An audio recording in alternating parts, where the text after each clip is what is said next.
Welcome back, everyone, to Lesser Known Operators. My guest this week is Jess Tandler.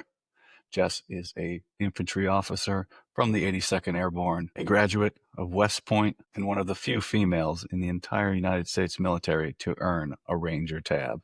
She is currently the owner of Tandler's Tallow, a veteran and special operations owned business that provides natural skincare and personal hygiene products made with grass-fed beef tallow. You can check them up at Tandler's Trying Hard. I will have links to her socials in the show description. I do really appreciate you guys. Please remember to like, subscribe, share, comment, pass these episodes along. Thank you for listening and enjoy the show. Jess Tandler, welcome to Lesser Known Operators. Thanks for coming on. Hey, thanks for having me. Uh, I am and was more excited to have you on than you are to come on my show. You No started chance. sending me little bits and you're like, you reached out to me because I was like, yes, I'm perfect. Special operations own business. And then you sent me your bio and I messaged you back. What the fuck? You have a Ranger tab? Why didn't you lead with that? Because you're like, I don't know if I qualify for your show. It's like fucking infantry officer, female. Yes, that's obviously interesting to me, and I would love to talk to you. So I'm excited to Super have you on. appreciate it. Yeah. I think it's a great accomplishment, but Thank you. we're gonna go a different direction. First thing I wanted to know, why soap? Dude. Yeah. So how it started was when we had our son, we started really caring about like what we were eating and stuff. And that happens like, when you get pregnant, like I feel like I kind of take a training approach to a lot of things in my life. And I felt like, I've been getting my body ready to do its biggest accomplishment, thus far. And I really started focusing, like I'd always focused on like working out and stuff like that. But like I was an infantryman, like I'm crushing white monsters and zins for breakfast. You know what I mean? So like, yeah, it's balanced, but there were definitely things I could improve on. And when you get pregnant and you, as the woman in the equation, there's a lot of stuff you got to cut out of your life.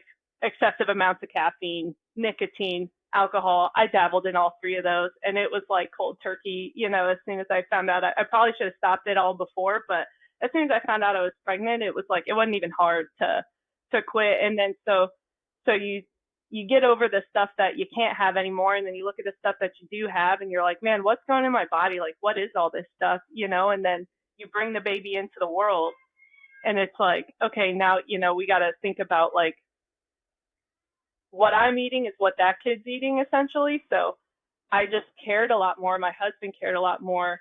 We got like a beef share, like a quarter cow from a buddy that's got like a little operation, Meadow Oaks Ranch, shout out to them. But we just felt better, like, and then it was like, dude, your skin's an organ, and like what goes on your body matters. We start shopping for baby products because, baby was on the way. So like body washes, lotion, like diaper cream, all this stuff. And I'm looking at the labels, dude, and I'm like, what is this? like it just reads like a science project, you know what I mean? And I'm like, dude, like, I mean, this baby's a primate. Like, he's a little skin monkey. Like, does he really need like all of these chemicals? Like, what is going on? And so, with the beef share came a bunch of beef fat, and you know, Meadow Oaks asked. They were like, "Hey, do you want the beef fat? 'Cause a lot of people don't want it." And I was like, "Yeah, we'll take it." And I was going to originally render it down as cooking tallow because I had heard, cast iron steak with cooking tallow is going to change your life. And it did. It was super good. But when I was Googling like all like the ways to render down the tallow, I just got exposed to this world of like, oh, people used animal fat for their personal care and hygiene products for centuries. And, just like we got away from that source of like oils and fatty acids in our food, we got away from that with our personal care and hygiene products as well. So yeah, so then I fell down that rabbit hole and I was like, well, I've got a lot of beef fat. Like, let me try and make some moisturizer, So then when I put lotion on my baby and slather him up, I know exactly what is going on him, and When I've you made it in season my them house. up? Yeah, exactly. And yeah, so then, I made a lot of it. I had a lot of fat, and then just started like giving it away to friends and family, and they loved it. Started putting it on Facebook Marketplace, and it started with the moisturizers, but then it just evolved into soap. Um, Soap's like a scary thing to make because you use lye, and that can chemically burn you pretty bad. It can blind you. Like it's a dangerous chemical to work with. But you figure out how to do it the right way and do it safely, and then it's not as scary anymore. So finally, I got brave enough to start making soap, and then I just like, dude, I just love making soap. Like it's a relaxing process. It is so rewarding. I can do it in my home, and we're quickly like outgrowing our kitchen, but I'm trying to like soak up every second I can, not having to move into another space just because it's keeping me at home with our son. And the reason why I got out of the army wasn't to make soap; it was to raise Johnny. And I'm trying to kind of balance like being a business owner with keeping that promise I made to my husband of like, hey, we were not going to be able to do like SF and infantry. Like it was not going to happen with the baby the way we wanted to do it. We waited till our 30s to have a kid because we wanted to do it a certain way. So someone was going to have to get out. For a couple years, it looked like that was going to be Jordan. But now it's me, just because that's how it shook out. And he was like, I really don't mind this army thing. Like I can keep going with this. And I was like, well, I'm ready. So I was the one that got out. But yeah, it's a balancing act of, running this business and trying to get natural products into the hands of, like the military, law enforcement, veteran communities. I don't think natural brands really speak to them. There might be a perception that like we don't care about that stuff. So I'm trying to like get these products into people's hands that need them because we are exposed to a variety of toxins and stuff like that at work. We can't control for that, but we can control for what we're putting on our bodies at home. And then, that balance that passion with the promise I made to my husband of like, I'm going to be at home with our son. I'm going to raise our son. I'm not going to outsource that, you know? No, I love it. And oftentimes we'll sacrifice our diet, our personal health, a lot of different things. You said your husband's like, I can keep doing this. Yeah, that's not surprising. You get into SF, you're like, I never want it to end, even though it will one day end. And you'll be like, what the fuck? I'm not Yeah. ready for this. But isn't that great? You get a side of beef or a whole cow, and you just back the truck up, and you Yeah. just have food, tons of food, and all this other stuff that comes along with it, Yeah, and it exactly. tastes so much better than the But grocery yeah, even store. like even the ground beef, because like we put ground beef away. Like most of our dinners are dog bowls, so it's just like ground beef, rice, and we'll punch it up with some like black beans, just to kind of stretch that protein a little bit further. But that's, especially when we were both in, we were eating beef and rice every single night, every single lunch. Like that's what we were doing because we weren't getting beef shares. So like those steaks, those more expensive cuts of meat are really expensive at the grocery store. So we called it the doom tube. It would be like a 10-pound tube of ground beef from the commissary. Yeah. And I would bring it home and like portion it into 1-pound baggies and put those baggies in the freezer for the week. But that's how we like saved a little bit of money. But now that we get the beef share, it's like, dude, I'm never going back because like you're paying, you know, depending on where you live, right? But here it's like $6 a pound, maybe $7 a pound for grass fed beef. And when you look at that in the ground beef, like yeah, you can find cheaper ground beef, but like what's the quality? And I'm telling you, you're not going to find a ribeye or a New York strip for $7 a pound. So when you weigh it out versus like the cuts you're getting, and like a quarter cow, for anyone out there that's like thinking about it, um, you get like a 1.5 cubic foot, just those little square chest freezers. Like we have a single car garage that we have a full gym in, and we have that chest freezer. And between that chest freezer and then our freezer in the kitchen, we can fit a quarter cow easily. So like you don't need this huge freezer with all this freezer space to be able to take part in a beef share. One thing I'll recommend, just because I love supporting like local farmers, that makes our food supply as a country safer. That makes your community safer. Like we learned that during COVID, like the food supply system is fragile because as consumers, we're not taking steps to support local food producers. So like, if you look at like price per pound, your quarter cow price per pound is going to be more expensive than your half cow price per pound because everybody wants to sell in bulk. So that farmer would rather sell a whole or a half than a quarter. So they'll charge you a little bit for a quarter. Plus, it's the labor of like sorting all that beef when it comes from the processor. It takes a lot of time. So what we do now is like we'll have a friend who's ready, like whose freezer's getting empty, and we're like, hey, you want to go in on a half? So like we'll all save the money and then we'll just sort it ourselves right there at the farm, and then we'll just both pull away with like what we need. So like, I mean, for people that are thinking about doing that, like you can find local farmers on Facebook, you can Google them, talk to your buddies, because like this is picking up in popularity and I want to see that continue, because it's great. People, a lot of these farmers in our area are also military, like active duty military, a lot of vets, but there's a surprising number of active duty dudes who have, like 40 heads. And so they run a small operation, but like it's our community that's doing this, that's like not only serving, but propping up, local food supplies. And it's awesome. I love it. I name all my cows Carl. They're all Carl. Carl the first, Carl the second. And every time I go to a new butcher shop, I freak the lady out because they'll call and they'll be like, "Hey, we have your cow there." I was like, "Oh, Carl's there. How's he doing?" And then there's just silence on the other end of the phone, and I go, "I'm just fucking with you. I'm just fucking with you." She's like, "Oh, nobody's used that one before." I was like, Oh "Yeah, I my came up with God. it myself. You can use that one." She's like, "That's Yeah. pretty funny." Uh, but you're right, right? Uh, your priorities change, and you start looking at what am I eating, and God, what percentage would you say of the military diet is coming? The calories is coming from alcohol, white monsters, and then supplementing with Zyn just to not, which everybody doesn't realize is doing quite a number on your psyche and your health, but that's to keep you going throughout the day. That's your fix. What percentage of the calories are soldiers taking in from those three things? Dudes in the barracks, like, I mean, if a dude in the barracks is following the rules, right?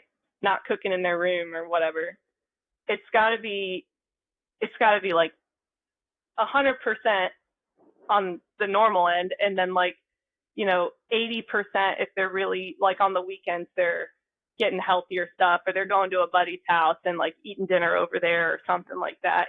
But it's just like because that DFAC food, that's not good for you either. And like I understand the DFACs are trying and Garrison Command is trying to give soldiers healthier options, but like when I was still in, like, I don't think they're trying. I don't because you go to the shop or you go to the food court and it's evident that they're like they can say one thing, but if there's it, that food's just not healthy for you.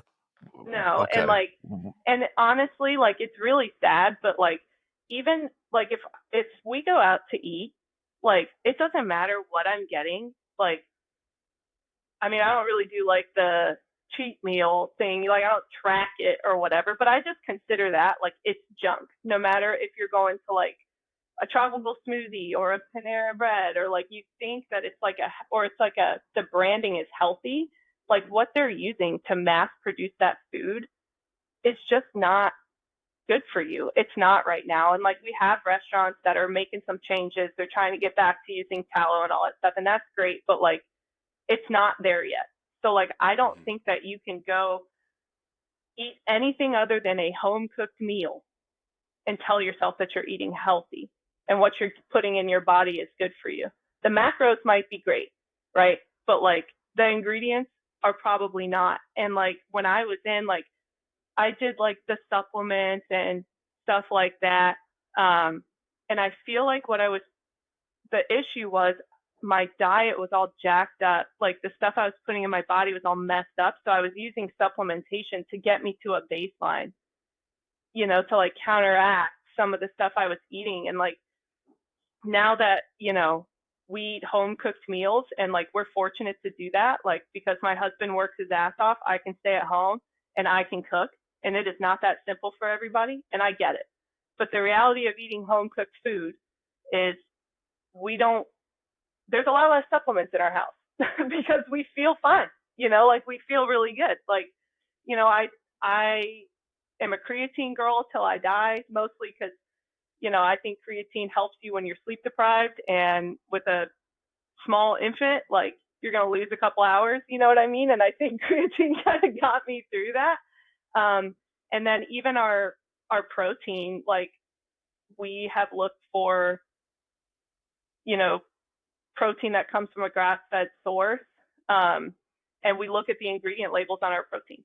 And like, if you're not doing that and you feel like shit, like that's why, like, Yeah, it's you got to take a look at what you're taking in, um, and there's and this is outside the gym. You get your food right, you're taking creatine, you're drinking enough water, you're taking enough salt. That's one thing people forget, right? If you're making your own food at home, there's no salt in home cooked food unless you put it in there. In processed food, there's a ton of salt, so you're going to take in enough salt and retain that water. I have a good barometer. If I haven't had enough salt, I get a headache. It's really easy. A lot of people don't yeah, have that, but yeah, I just have a little more salt and my headache goes away. It took me years to learn that, um, and some heat cats come along with it, but it's a good barometer now later in life. But your creatine and things, staying active, it's all helps. It all feeds into it, and one side of it is you're doing this outside of the government, right? The government goes by the government guidelines for health and nutrition that are established that may work for some people, may not work for some people. I can just do my own thing. you know, They are, but they got to go by that. So if it meets government guidelines, then it's good for the soldiers and things like that. So that's how they justify that to themselves. Where I can just go eat 95% beef, rice, and milk, and my blood works perfect. And everybody goes, I don't know if you should be eating that. I don't know if that's the healthiest thing. Well, I mean, I'm not gonna. I don't know how to put this any other way, but I know I'm standing right in front of you. But have you seen me? Like I'm fine. And this is what I'm eating. I promise you, this is what I'm doing, and I feel great. And other people don't.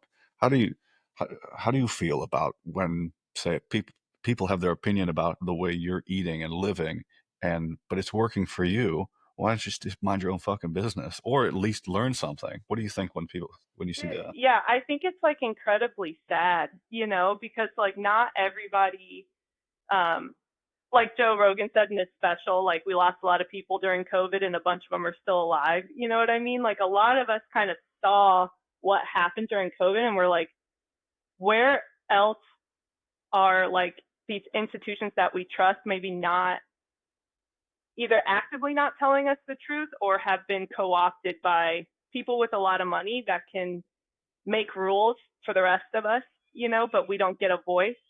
And I think it's incredibly sad when, you look at somebody who is not as healthy as you, does not feel as good as you do, maybe has to spend a lot more hours in the gym to stay in shape because their body is just fighting this like sludge that they're putting in it. And then they don't believe you when you're like, dude, I just eat single ingredients. Like I cook my own stuff. So the freaking raw milk community is just like taking off, man. Like, and it's like, hey, like statistically, a bag of lettuce from the grocery store is more dangerous than raw milk, by a lot. But like, there's still this hesitation to eat a lot of red meat, uh, to not necessarily worry about how many vegetables you're taking in, um, and to try and find ingredients that haven't been altered in any way, whether that's milk or something else, and alter it in your home under your control where you can see it. When people don't believe that, and I know they feel like shit, I feel bad for them. I'm like, dude, like, and there's nothing you can do, right? Like, if they don't want to take your word for it, like, that's fine. Like, all you can do is just like live as an example. And whenever they're ready to have that conversation with them. Like I've had so many women that I served with or went to West Point with or whatever who we're all having babies now, right? Like we're at that stage in our life and in their careers, they're at a stage where they can take a step back and start a family. And I get a lot of questions of like, oh, how did you like bounce back?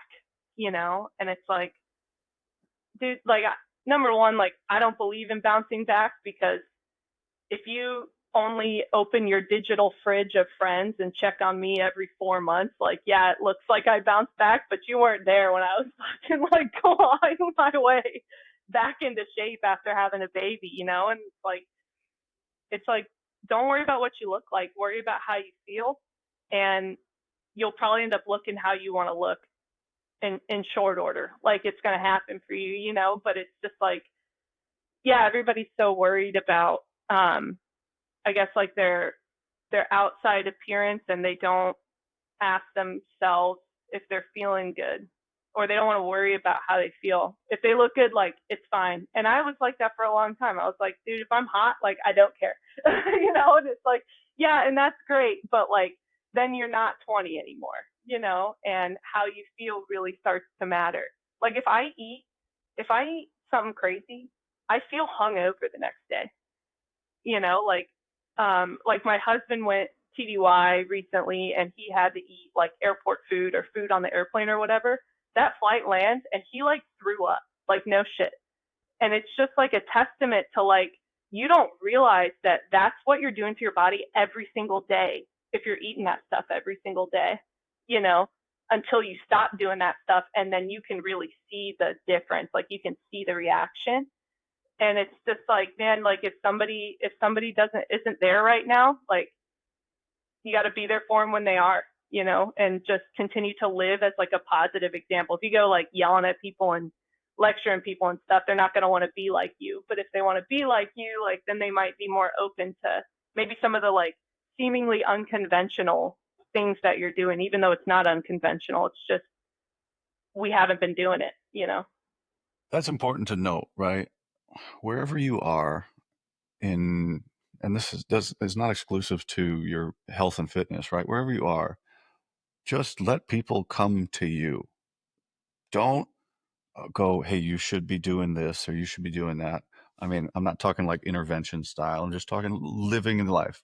Just be the best version of you and don't try and push it on anybody else. And if they see that and are motivated or interested in it, they'll come to you. And that's going to have way higher of a success rate of them possibly seeing things from your point of view or trying the things that you're doing than if you go to them with the information, because people don't do anything unless they have to or want to. And if they're curious, that'll creep in on their want to. I kind of want to be healthier and I see this person's doing this. Well, maybe not 100% of what they're doing will work for me, but let me try like 50% of it. Well, then you got them, you know, and then they'll just be like coming to you for more and more questions. How'd you do this? Where'd you get this? And then your word of mouth with your butcher, and all of a sudden you're making your own soap and you got chickens in your backyard. Exactly. Yes, both of those things. Yeah, and like, and so both of my parents were in the military. They did the full 20. They went the distance or whatever. And I'm really fortunate to.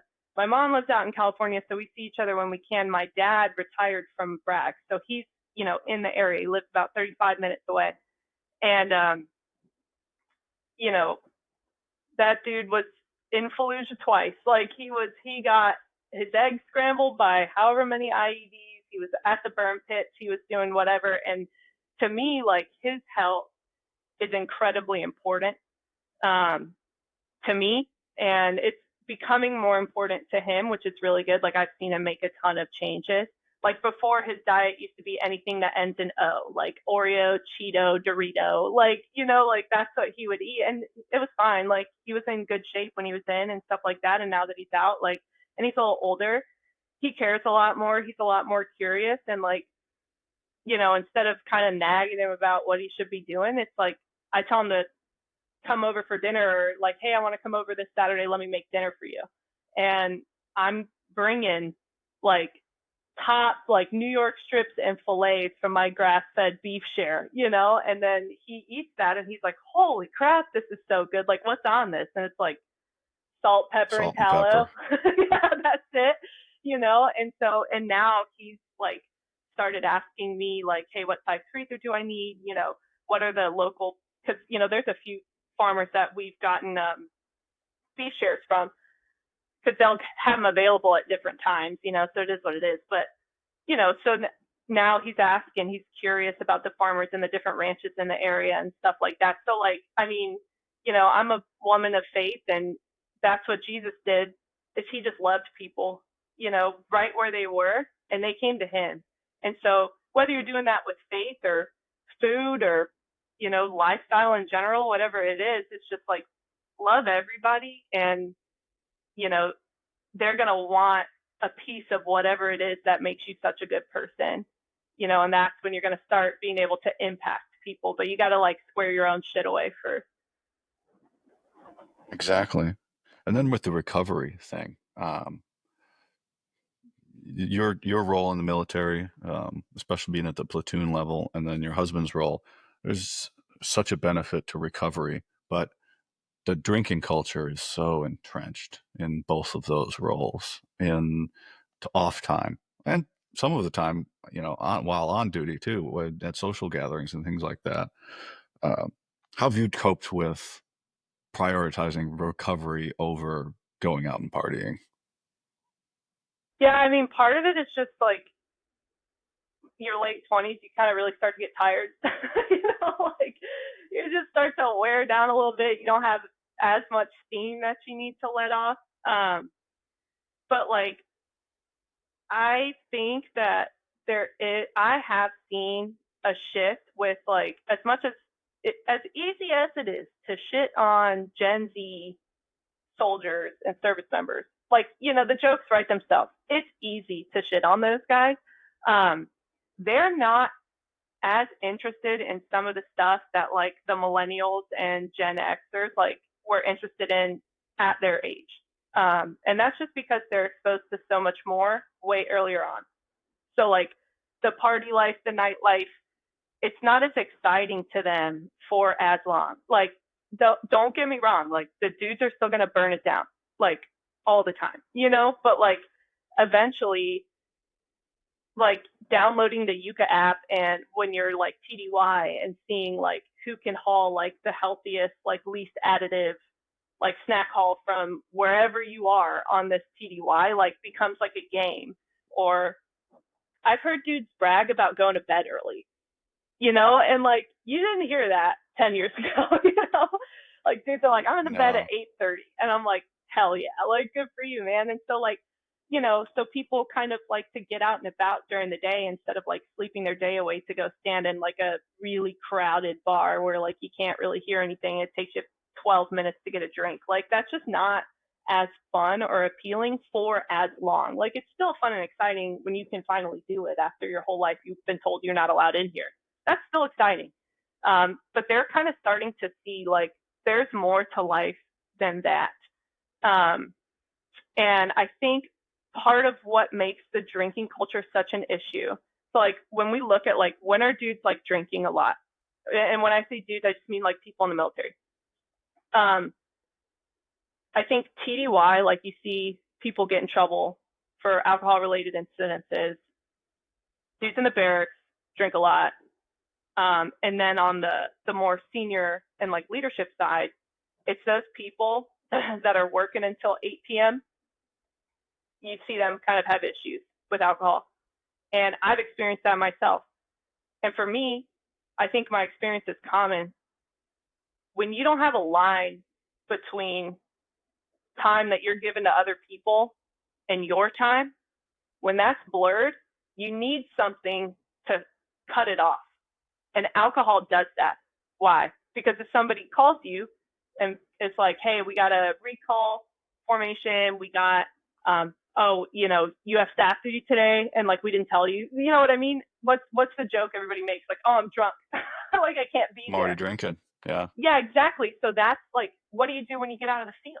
You go to the cop, you break apart your weapon, and we all crack beers as a delineation between like, we're done. It's our time now. Like whatever stressful thing that was going on is over. Um, and so I think that's why people use alcohol. Like I've used that a lot, and I still have to watch myself, especially running a business from my home. It's very difficult for me to be like, my work day is over, you know? So I have to still be very careful of like, am I having this glass of wine because it's pairing well with my dinner? or am I having it for another reason? And so that like introspection and self reflection is important. Not to necessarily be like, I need to pour this out right now and like take all this crazy action. It's just to be like, what are my patterns of behavior right now? And is it productive or not productive? And like, what's the cost of changing it? And just kind of continually like doing that evaluation. Yeah, there's definitely a cost. And there are some benefits, social benefits to drinking, the team, bonding and letting off steam and Yeah. resetting, getting into a baseline. But the physical cost, when improperly balanced. And this, my viewers are starting to hear me talk more about this, right? But I'm pro drinking. You should be able to drink as much as you want. You should be able to kill yourself drinking if you want to. If that's your choice, you're an adult. This is America. You should also be able to buy tanks off of Amazon, but that's a different discussion. So, but yes, do whatever you want, whatever makes you feel happy. It's just when it starts becoming a problem for other people, then you got to take notice. But yeah, the cost the opportunity cost the next day or in your recovery, because you could get your diet right and you're taking creatine, drinking enough water, enough electrolytes, getting your steps, staying active, exercising properly, and you can wipe that all away by having 3 drinks a night, where you're just fighting against drinking with all those things you're doing right. And you're saying, I don't know why I'm not seeing any gains or why I'm not feeling any better. And then that feeds into everybody's got undiagnosed traumatic brain injury in the military, that we don't talk about, or problem at home, or what's the other one? Yeah, the shop at is always open, right? You can always go to the shop at and buy more booze. And I don't know if they're still 24 hours, but we could always go buy more booze on post when you wanted more. And it was always this easy coping mechanism to deal with whatever problem you were having in the military. But it's a fine line, and I guess you start to learn that as you get older, right? And the new generation, they aren't really drinking as much. That's across Mhm. the board. Yep. But also another thing, like our pool for recruiting is greatly diminished, greatly diminished. So yes, they're not drinking as much and staying healthier, but there's just less and less qualified soldiers. And is that And a that starts at home, like straight yeah? up. That starts in the house. Like I'll walk through the grocery store in the whatever aisle and I will see something that I used to eat as a kid, and I had two working single parents essentially. Like my parents divorced early on. They're still great friends now. I would every once in a while do like a school year with my dad, or a summer with my dad. Spent most of my time with my mom, who was a single mom. So it's like I'm not and they were feeding me things that people told them that it was okay to feed me, right? Like they weren't doing anything bad. They were not being lazy by any means. They just didn't have the information. And so when we look at the recruiting pool and we're like, man, like none of these like Gen Zers are qualified for military service, that generation's just a bag of shit, right? Okay, look at what you're feeding your child. Are you doing everything that you can at home to create an American who has every door open to them? And I think that that starts with nutrition, and it's not talked about enough in the media. It is not talked about. It's being talked about on social media, which I think is awesome. It's not being talked about enough at doctor's appointments. The only time that the topic of nutrition is broached at the doctor's office is when you're already sick. You're already overweight. You already have diabetes, or you're pre diabetic, or something like that. And so, how we, as like the generation of people that are parents or are becoming parents, like hitting that stage of your life, how are you stewarding this great gift that we hit the lottery being born in the United States. Like, you hit the lottery of being in the world, of being a person. And like, how are you stewarding those gifts that you were born with, by creating a next generation of people who are going to be able to be war fighters if they want to be war fighters? A lot of these kids, like, their dream is to be in the military, and they have some sort of chronic illness or issue that could have been controlled for early on in childhood with basic nutrition, but no one's telling people this. And that might be controversial to say, but like I feel passionately about that, and like I will stand by that. Like anybody can disagree with me, and that's totally fine. But I'm not changing my mind on that. No, you don't have to. You can read Peter Attia's book, Long Outlive. You can listen to Gary Brecka. There's a number of fitness influencers and things that'll say generally the same thing. Now there are limitations, economic, geographical, limitation of where you're bought, your city, you disenfranchised, and sometimes you can't control some of those things. So there are exceptions to the rule, but generally, we've been led astray. Walk down the cereal aisle, right? It's just candy in a box, and then just one day you wake up and go, I don't think this is healthy for kids, and this is generally kind of what they want or what they're getting hooked on, because you could trust the government for years and years, and then you go, wait, what the fuck are we talking about here? That's not food.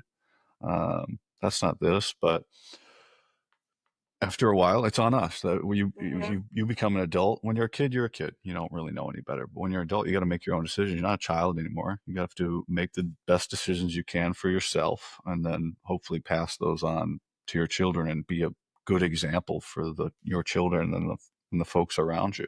Um, do the best we can. And it sucks. Like, we're only at this age now, right? It's the first time we're being this old, and you have to bring all this experience together and then be able to help yourself once you're an adult. And there's no manual for it, because your parents, they're the same age. This is the first time they're doing it too, and they've lived in a completely different generation than we did. And the Yeah. generations are getting smaller with the acceleration in technology. Now we've got people are getting all of their news from social media and podcasts and things like that, and not the old ways from sitting and watching the television. So it's tough. There's a tremendous amount of information out there, but with that comes a tremendous amount of incorrect information, or people's opinions get worked into that.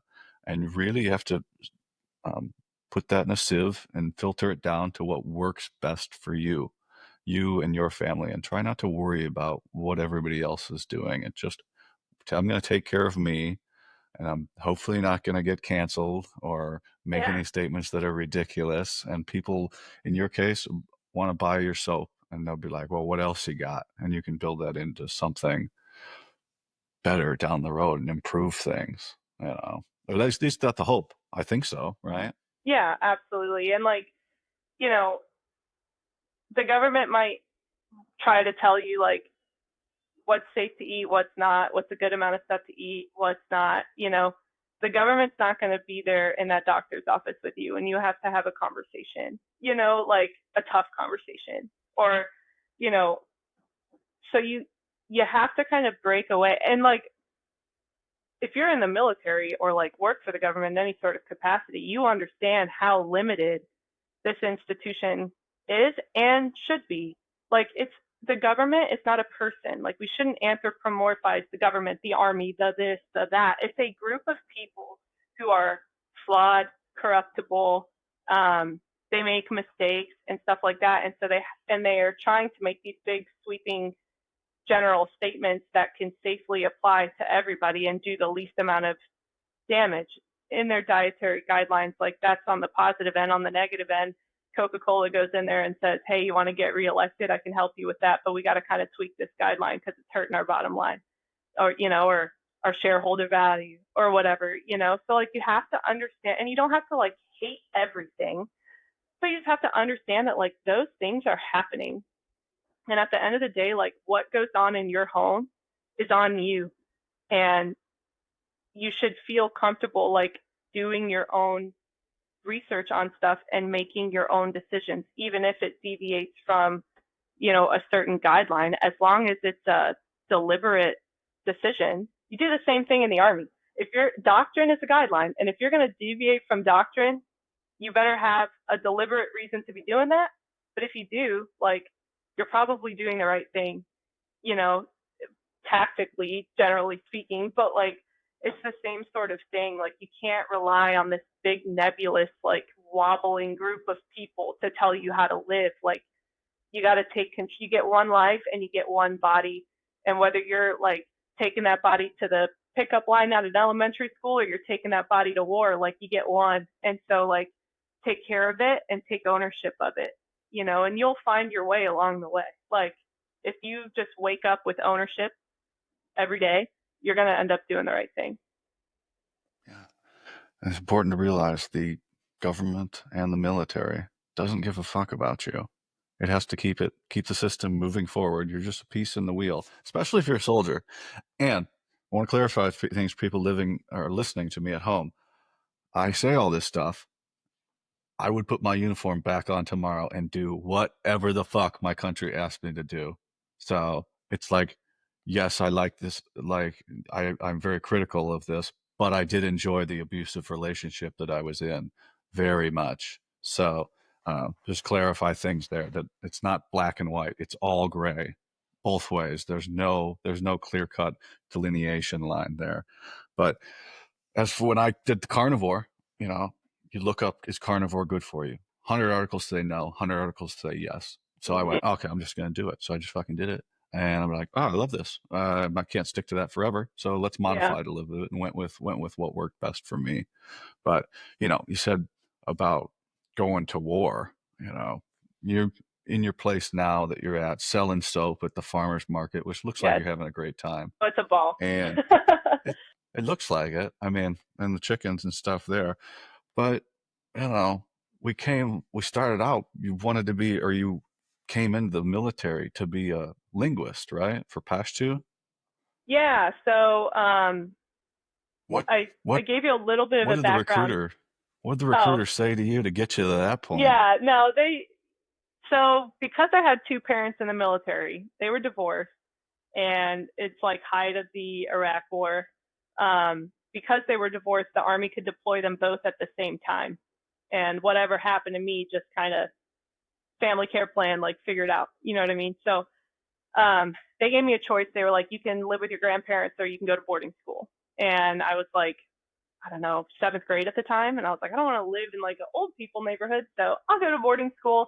It doesn't feel like I'm being left behind. It feels like we're all leaving, and we're all going on our each like grand adventure.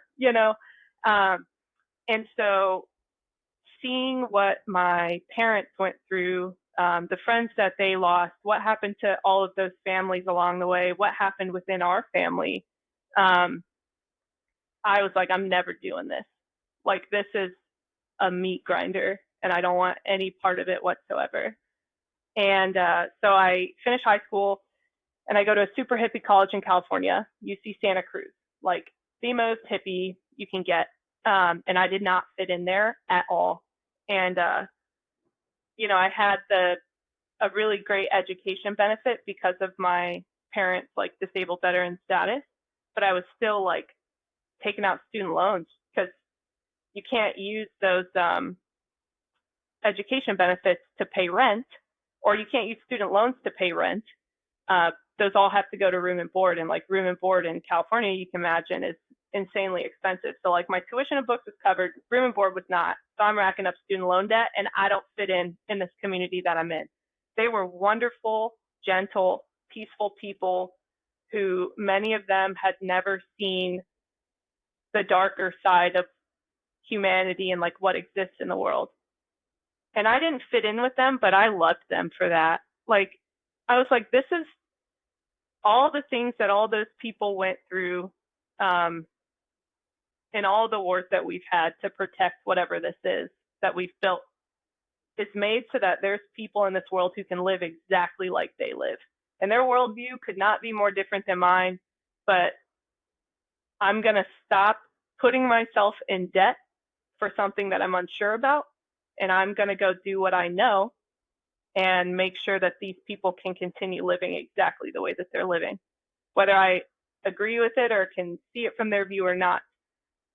Yeah, so I went back to what I know. I mean, I grew up around the Army, and I was like, if I got to figure out what I'm doing in life, like, this is a great way to kind of press pause and have, stable income, a place to sleep, and get some skills while I figure out what I actually want to do. So I had those student loans. The linguist job was offering student loan repayment. There was a bunch of jobs offering student loan repayment, but at the time, the linguist job was appealing to me because I knew I couldn't be, a grunt. I couldn't be on the front line because this was like 2013. But I was like, that's the whole country puts its weight behind the 11 Bravo when the United States is in trouble. So as close as I can get to that guy and the most I can do to help that guy do his job, that's where I'm going to feel like I'm really doing something good. If I can't be him, I'm going to do everything I can to prop him up. You know what I mean? So that's why I ended up choosing that job. And I didn't know the language I was going to get until I finished basic training. And so my dad comes down for family day, and the drill sergeants are like, all you linguist idiots, like if you check your AKO today, it'll tell you your language. And I was like, oh, okay. So it's like, Dad, let's check it. And I open up AKO and I'm like, Dad, what's Pashto? And he just like dropped his head. He's like, oh no, because that's, that's southern Afghanistan. That's the Taliban language. So never ended up deploying or anything like that because right after language school, I had the opportunity to go to West Point. And the important context of time for when I made that decision was they were just starting to talk about letting women do like pre-ranger programs. And so the winds of change were kind of blowing, but I didn't know which way it was going to go. And so I was like, oh, well, if I go to West Point, if I jump on this opportunity, I can put my career in an incubator while the Army sorts this thing out that they're trying, and I can finish my degree because I dropped out, So it seemed like the right thing to do at the time. I think it was the right thing to do, but I'm only like a week out of the Army, so like we'll see. We'll see if it all paid off. But that's kind of like all the decision making that led me through like those first couple years being enlisted and then jumping ship and going the officer route. How does because you're already in, have you been to a regular or your unit yet though? No, so I actually hadn't even been to AIT. So the linguists have a super weird pipeline because you can wash out of language school, and a lot of people do. They don't want to like commit you to that MOS until you pass your language. So you'll go through, and I'm pretty sure it's still the same way. You go through basic training at Fort Jackson, and then you get on a plane and you fly out to Monterey, California, and you do a hardship tour at the Defense Language Institute. You can see the ocean from your classroom. You do PT on the beach. It's sick. And then from there, if you pass your language, then you go on to your AIT. So what West Point does, West Point has about 80 slots per class. And for context, a class is just shy of 2,000 cadets when they come in, and they'll graduate, just shy of 1,000. So 80 slots is significant for regular Army. So that's not National Guard slots or anything like that. Just regular Army slots, 80 of them. And I don't know that West Point has ever filled every single one of those slots with a soldier. So what they'll do is they'll scrub the ERBs of all of the students at DLI, because typically they're good candidates. They usually have some college. They're not married and they don't have kids, because those are kind of two things that'll keep you from going to West Point. You can't be married and you can't have custody of your kids for, I think it's like TRICARE reasons. I don't actually know. But anyway, they've got an SAT score usually. They've got a little bit of college usually. And then they're coming straight out of an academic environment. So they've proven themselves in the classroom and in the Army, because it's DLI is a mix, just like West Point's a mix. So they scrubbed my ERB, and I popped up on their end. And then I popped up on my battalion commander's end, because when I was there, I was so fucking motivated, like about being in the Army. Like I just loved it. The classroom stuff was like, man, but like I loved all the, when you're at DLI, you do training events where you like go and do a patrol, but you're like acting as an interpreter, so like you'll be patrolling in whatever fucked up wedge all these MI kids are walking in, and then you'll see somebody along the way, and then they'll start speaking a language you don't know what language they're speaking until somebody puts their hand up and they're like, I can talk to that guy. Then you go talk to that guy, and then you keep going this way and you meet another person. So they put together these cool training events, and I fucking loved it. I thought it was amazing. And I was getting really excited about all the opportunities that were out there for SOF, special missions units, all these things that you can kind of go and do later on in your career. And my head was just filling with all of this like inspiration. And I would talk to my dad about it. And my dad was a battalion sergeant major at the time. And he was like, all right, kid, like, calm down. He's like, what's all that stuff will come. What's the three things that you can focus on right now? And I was like, my grades, my PT, and being a good soldier.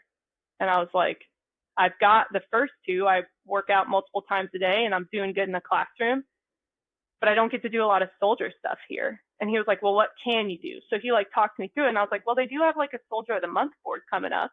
And he's like, go do that. Like, if that's all you can do right now, just like go do that. And I did that and I got really far with that. So then when an opportunity came up for me, my leadership knew who I was because I was performing in those very three simple areas. And so, you know, I get called, I'm like literally packing my bags to go to AIT.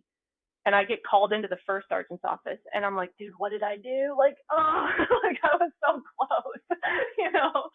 And he's like, do you know anything about you going to West Point? And I was like, no, first sergeant, like, what? And he's like, who the fuck did you call? Like, did you call a recruiter? Cause he's pissed because I'm on orders. I'm supposed to leave in like 3 days. And now one of his soldiers has to get their orders canceled, apply to West Point, get it. I feel bad. I didn't know it at the time, but paperwork nightmare for that guy, right? Like, he's like, if you would have just given me a little bit of warning, and I'm like, first time, I don't know what you're talking about. And then the commander walks in and he goes, you know, my last name is Maddox at the time. He's like, Cadet Maddox. And I'm like, what is happening, dude? I was like packing my stuff 5 minutes ago. So they were like, hey, you're on orders. You got to make a decision. We're going to give you a day. Call your family, figure out what you're going to do, but you're either going to Texas or you're going to New York, and we got to figure out which way you're going. So I call my parents, and my dad I was a PFC or a specialist at the time, and my dad's a battalion sergeant major. So like, I know enough to know that that was a really big deal. And to me, it seemed like a huge deal. And I called him and I was like, did you do something? Like, did you call somebody? You know, like now knowing like a battalion sergeant major probably doesn't have that kind of pull. But like at the time, I was like, maybe he did, you know? And he was like, no, this isn't, he didn't believe me. He was like, this is probably not what's going on. They're probably saying like, when you get to your unit, you should apply and blah, blah. I'm like, no, dad, like they're telling me you have a day. And he's like, I really think you're misunderstanding the situation. So I am looking to my parents to help me make like a very critical decision. And like, no one believes what I'm saying. At least that's how it felt, you know? And so I'm like, well, I guess I'm going to West Point, you know? And so that was like the big process for that. Yeah, it's not something that happens in the regular army. The regular army is so big. Yeah. They have their people that they don't want to give up. So, and they're all slotted. They're MTO, right? I have these people that are in these slots, then you're incoming and outgoing. Whereas in these schools, that makes more sense. Like, these people aren't assigned anywhere. We can just see if they fit in there to fill these slots for the school. So we'll just send some kids that don't know any better over Yeah. there, and they'll probably Yeah, have a higher exactly. pass rate because Yeah. you didn't know. You get to West Point. I mean, I went to Virginia Tech a couple weeks ago, Okay. and that looked like it fucking blows. Yeah, it sucks. And I was like, man, this is like, so you guys are in basic training for like 4 years. And the kid goes, well, sometimes 5. I said, why? He's like, well, it's a Whoa. busy schedule. I said, Yeah. oh, that kind of sucks. But yeah, you don't know what you're getting yourself into. I can't imagine going from a regular army unit and hanging out and partying with your friends and drinking on the weekends to going to West Point and having to memorize how many lights there are in Cow Hall or something like that. Yeah, I think like well, back then they used to do the age waivers for people who were deployed. So if you could prove like I was deployed at the time that I would have applied, they were going to let you in. So you did have some like older, like E6s, E7s that were like in West Point. It was really weird, but now you don't see that as much anymore. And it's a lot like if there's like a leader at the small unit level that has a kid that has an inkling that they want to go to West Point, like give them the tools they need to look into it. Because generally, like your leadership kind of MTO positions that are like the units relying on you, you're too old anyway. But it's like privates through like early specialists that are like in that age range. And so, you could lose the rifleman, like, and he can go to West Point and like do whatever, and it's no big deal. The benefit to being a soldier and then going up to West Point is you know how to deal with Army bullshit. And you've worked some of the like partying and stuff out of your system. Like I had the college experience already. So when I went to West Point, I wasn't going to college. I was going to an Army school that was 4 years long. And I had just left an Army school that was like 64 weeks long. So I was in that mindset already. And I was like pretty corporate about it. Like, I'm not here to, I should have been, I had the like, I'm not here to make friends mentality. And that plagued me like throughout my West Point career, but like, yeah, I wasn't looking for a college experience to go there. I was looking to be in the Army. And so like that's why soldiers do really well. And they can get somebody to help them with their chemistry homework. There's kids up there that are so smart, like, and so talented. And they perform so well in high school. Like they're the top of the country, so you can find somebody to help you with your science project. What's harder is time management, getting pulled in 8 different directions, and then having to prioritize and execute. And that's what soldiers bring to the table, and their classmates who haven't experienced that benefit from having those people there as well. So like the saying up there is like cooperate to graduate, and like that's 100% what happens. Like during the academic year, I had people that were pulling me along, especially in like computer science, chemistry, physics, stats. Like I was struggling. But then, when it was time to train for the obstacle course test or going into the field, then all of us who struggled during the academic year were like, come on, man, I got you, And so like you get each other through these events, because it doesn't matter what you're going to branch out of West Point. Like if you're going to be a cyber officer, MI, aviation, it doesn't matter. You still have to pass graded patrols in order to graduate from West Point, so you need help. Like nobody does it on their own. So you were in school for 5 straight years, pretty much. I mean, really, like I never stopped being in school until I got to Bragg.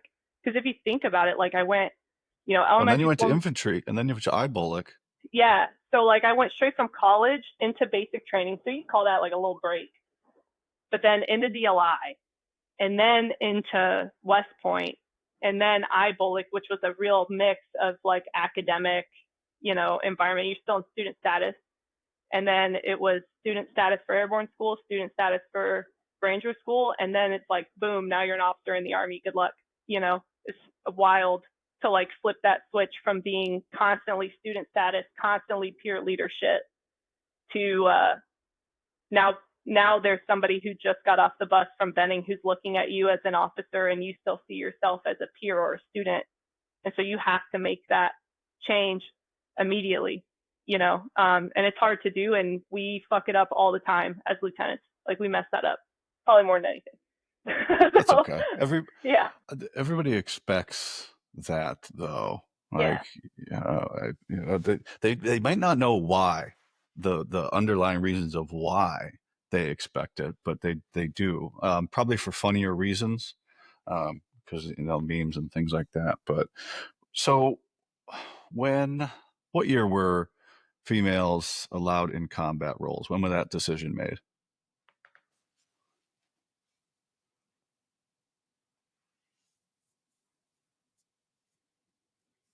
teen, I think. Right. Yep. A couple months later, I want to say it was February, they opened up the combat roles to women. And why I remember that is the senior class gets their branch in like the fall, in like November before Christmas break. So all these girls had their branches assigned to them. And then they opened it back up in February when the combat arms roles opened up. They were like, hey, if you want to rebranch to any of these jobs, we'll consider you because you didn't have the opportunity in November. So that was like a very big, that was a big moment. And that's why it sticks out in my mind, because there was these girls. I mean, I was lucky because it happened November or February of my freshman year. So I knew from then going forward, you better put your money where your mouth was, because I went there saying like, if infantry opens up, I'm all over it. I knew that was why I was going, because I wanted to have time to be able to make that decision, let the Army make their decision and then I could make mine.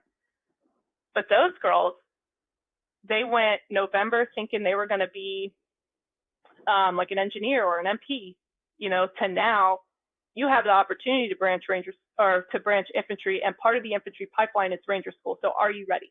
Whereas I feel like I had like 3.5 years of knowing it was going to happen, and a lot of those girls, some of them were not prepared and some of them were, but like it was like a big moment for a lot of them. I imagine it was. It's diametrically opposed viewpoints. Like you can't be in, and now you can be in, and everything changes. You got to change your perspective on things, and there's no prior experience to for historical data to research to go, oh, what was this like? Because there isn't any. So you can't ask anybody. There's no role models to look up to or read a book or anything like that. So you're going to have to take the information that's out there and apply it to what you think is going to work for you. Is that kind of what you had to do? Yeah, I mean, there's definitely there's no handbook on how to integrate a job or a unit or whatever. And I mean, the Army integrated as an overall institution, and then you had the engineers integrate, and then you had MPs integrate, and so like there are jobs that are similar to infantry that did integrate, and you're able to look at some of those, or we were, you know, and get that mentorship from, if there was my dad's old commander in Iraq, so she was a captain at the time. By the time I was in West Point, she was like a lieutenant colonel. So I was able to talk to her, but she came into a branch that had been integrated for a long time. So it wasn't the same, but like there was information out there. The good thing about West Point is, when the females made the decision that they were going to branch infantry, right? You've been with the guys that are going to branch infantry for 4 years. You know each other. You've been to the field together multiple times. You've been in the classroom multiple times. You've boxed each other. You've done combatives with each other. So you kind of have this reputation with them already. If you built up credibility, it's been built. So there is a cohort of people that trust you to be able to do this awesome task of leading infantrymen. And then you just kind of have to take it like day by day going forward. And I made a lot of mistakes. Like the biggest one, I go back and forth calling it a mistake because like it wasn't an accident. Like I very much did it on purpose, but like I got in trouble for it. So like I use my sense of humor to like get through a lot of like obstacles. If there's an elephant in the room, like I'm gonna punch it in the nose. Like I'm just gonna say the thing that like nobody wants to say and like try to make people laugh to bring people together. So with this whole integration thing, it was tense and challenging, and for everybody, it was just as tense and challenging for the women as it was for the men. You know, there was like, if you're a dude and you have like the one lone female, in your unit, and you're like, I don't really want to make a joke because it's going to offend her and make me look gross. I promise you that girl's thinking the same thing. Like there's a joke that she wants to make, but she doesn't want everybody to think like something crazy about her, so we're all going through the same things, but no one was like talking to each other about it. So I started a meme page to like try and like bridge this gap and like make people laugh. Like I want to laugh at myself, and then if you do something stupid, I'm gonna laugh at you too, and we're gonna laugh together. And so I started to call her third meme page when I was in IBOLC, and I shut it down before I left IBOLC or before I left Benning, because I was like, I got to grow up and like be a PL now, and like no more memes. And yeah, and that shit followed me, dude, and like I got in trouble, and so I like got removed from my first platoon because once the investigation came down, like you can't be a platoon leader. So I paid my penance on staff for 9 months, got my local GOMAR filed, and I bounced back and like led 2 platoons after that. But yeah, so it's like, and there wasn't a lot of empathy for me. I didn't really have much opportunity to explain like what it was I was trying to do. And there wasn't a lot of empathy for the fact that like you don't have a manual on how to do this. And And you have to know that going in. Like if you're going to like it's like when someone is like kind of hurt or banged up in the field, they want to be the hero that keeps going, but they also can't. So then they become a burden on the team. It's the same sort of thing when you're trailblazing. Like there's a lot of glory and attention and light that shines bright on your accomplishments when you are trailblazing. There's also a shit ton of scrutiny, and you don't get to pick one or the other. You're going to get both. And if both aren't okay with you, don't trailblaze. That's easy, you know? But yeah, so I took my licks over that. I learned some valuable lessons over that. I don't think I know the place that I was coming from when I was doing it, and it is what it is. Like I obviously have a different opinion on it than like my leadership at the time had, you know. So I took my licks and I like moved forward, and that's all you can do. You're gonna make mistakes. If you're going to put yourself in any situation where you stand out, whether that's special operations or being a female infantry officer or just even a soldier being good at your job. That's kind of sad to think, but just being good at your job will make you stand out at the Army. And if you're not good at your job, just be able to run fast, and then you don't have to do anything. Yeah. That's really all. But You show up if you twice a stand year and out, perform. Yeah. yeah, yeah. But if you stand out in any way, and the more socially prestigious that way is, or the more attention that's on it, there's further to fall, and people have no sympathy for you when you do fall. They're like, "Oh, you should have known better." Well, I didn't. How am I supposed to know better? Aren't you supposed to be mentoring me? No, you should have figured it out. Because the people just doesn't they don't care. They also have their own problems. Like you could I make a reel and I'm like, this is hilarious, and then other people find it hilarious. Somebody might not, and they'll hit me up and they'll roast me in the comments. Do I care? No, I need viewership. That's different. I'm out, right? So you could make a reel or a meme and the colonel might not think it's funny at all, and I don't understand what you're trying to do here. And you go, yeah, I guess from your point of view, that's not going to make any sense, and it's going to kind of be demeaning. But we learn, right? We learn, hopefully, learn from our mistakes and move forward, and don't let it happen again. Or if you do, keep it completely confidential. Like some of these Yeah. guys that have pages that nobody knows who they are and things like that, which is commendable as well. But never stop being funny. I don't know. Yeah, Yeah, people need more of a sense of humor. that's what I learned from the whole thing was like I was taking on the burdens of integration across the Army onto my shoulders. And I felt that, like there was like 4 or 5 women in IBOLC at the time, and that was the biggest class or the most amount of females that had been in any one class up to that point. And infantry had been integrated for 4 years by the time I showed up.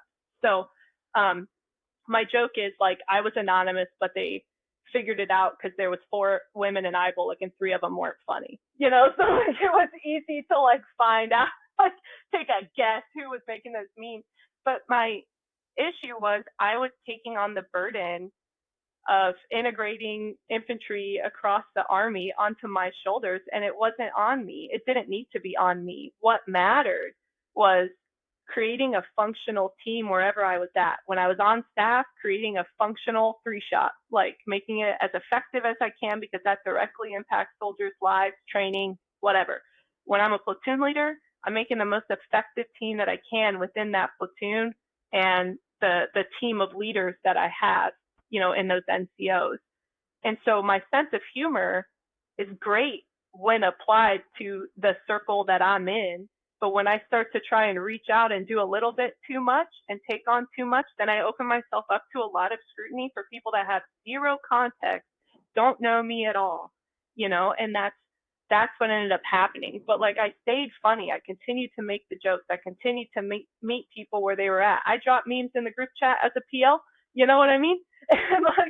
And so I continued to like do that stuff to reach people. But it's just like just focus. Like don't if you're trailblazing or you're doing something for the first time, like the Army's problems are not on you to solve. Like just create an effective team where you're at, be a good teammate where you're at, and like we were talking about earlier, people are going to live the example that you set, and so that's how you'll reach a broader organization. But if you're not in the Pentagon, don't worry about it, like just be effective where you are.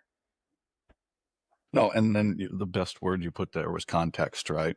They don't see things from your point of view, and you don't see things from your point of view. And people, and you know what I'm talking about. They judged you before they even met you, long before they met you, because people just make shit up.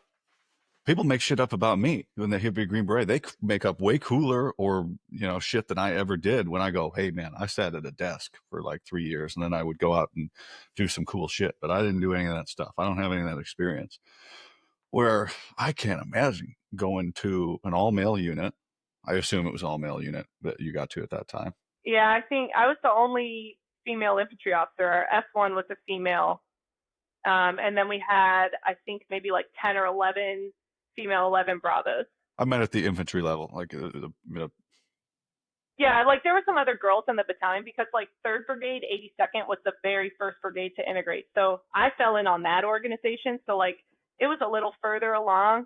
But yeah, like I served on staffs where I was the only girl in my shop. I served in platoons where I was the only girl there. Like I've been in kind of like both. So like there's so few women that it's like you can kind of see her from across the way, but like she's not, she's not on your team like directly. do you think people was it fair or unfair, some of the opinions that would people would draw about you, when what that before they even met you? Yeah. So I tried to stay away from thinking of anything that went on in the Army as fair or unfair. I think that's going to lead you down a path of disappointment. You know what I mean? I thought about it as like every leader has like a rock in their rucksack that they have to carry. You know what I mean? So like whether it's like a dude with like a thick country accent who's brilliant, but because of the way he talks, people don't assume that he's smart.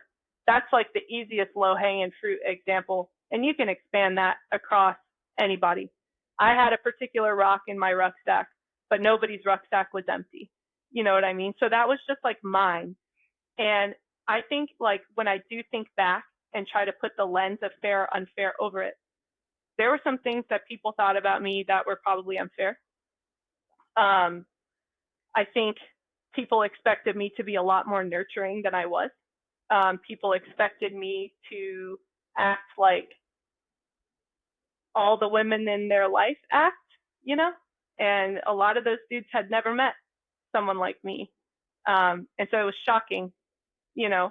And that was probably unfair. Like, if I say, like, hey, like, in Ranger School, I almost got in a fight in the middle of the patrol base because some one of my Ranger buddies didn't want to wake up. And I said, hey, dude, get the fuck out of your sleeping bag. And that almost caused a fight. If another dude had said to him, hey, dude, get the fuck out of your sleeping bag, he would have been like, all right, But something about it coming from like a woman's voice was not received well.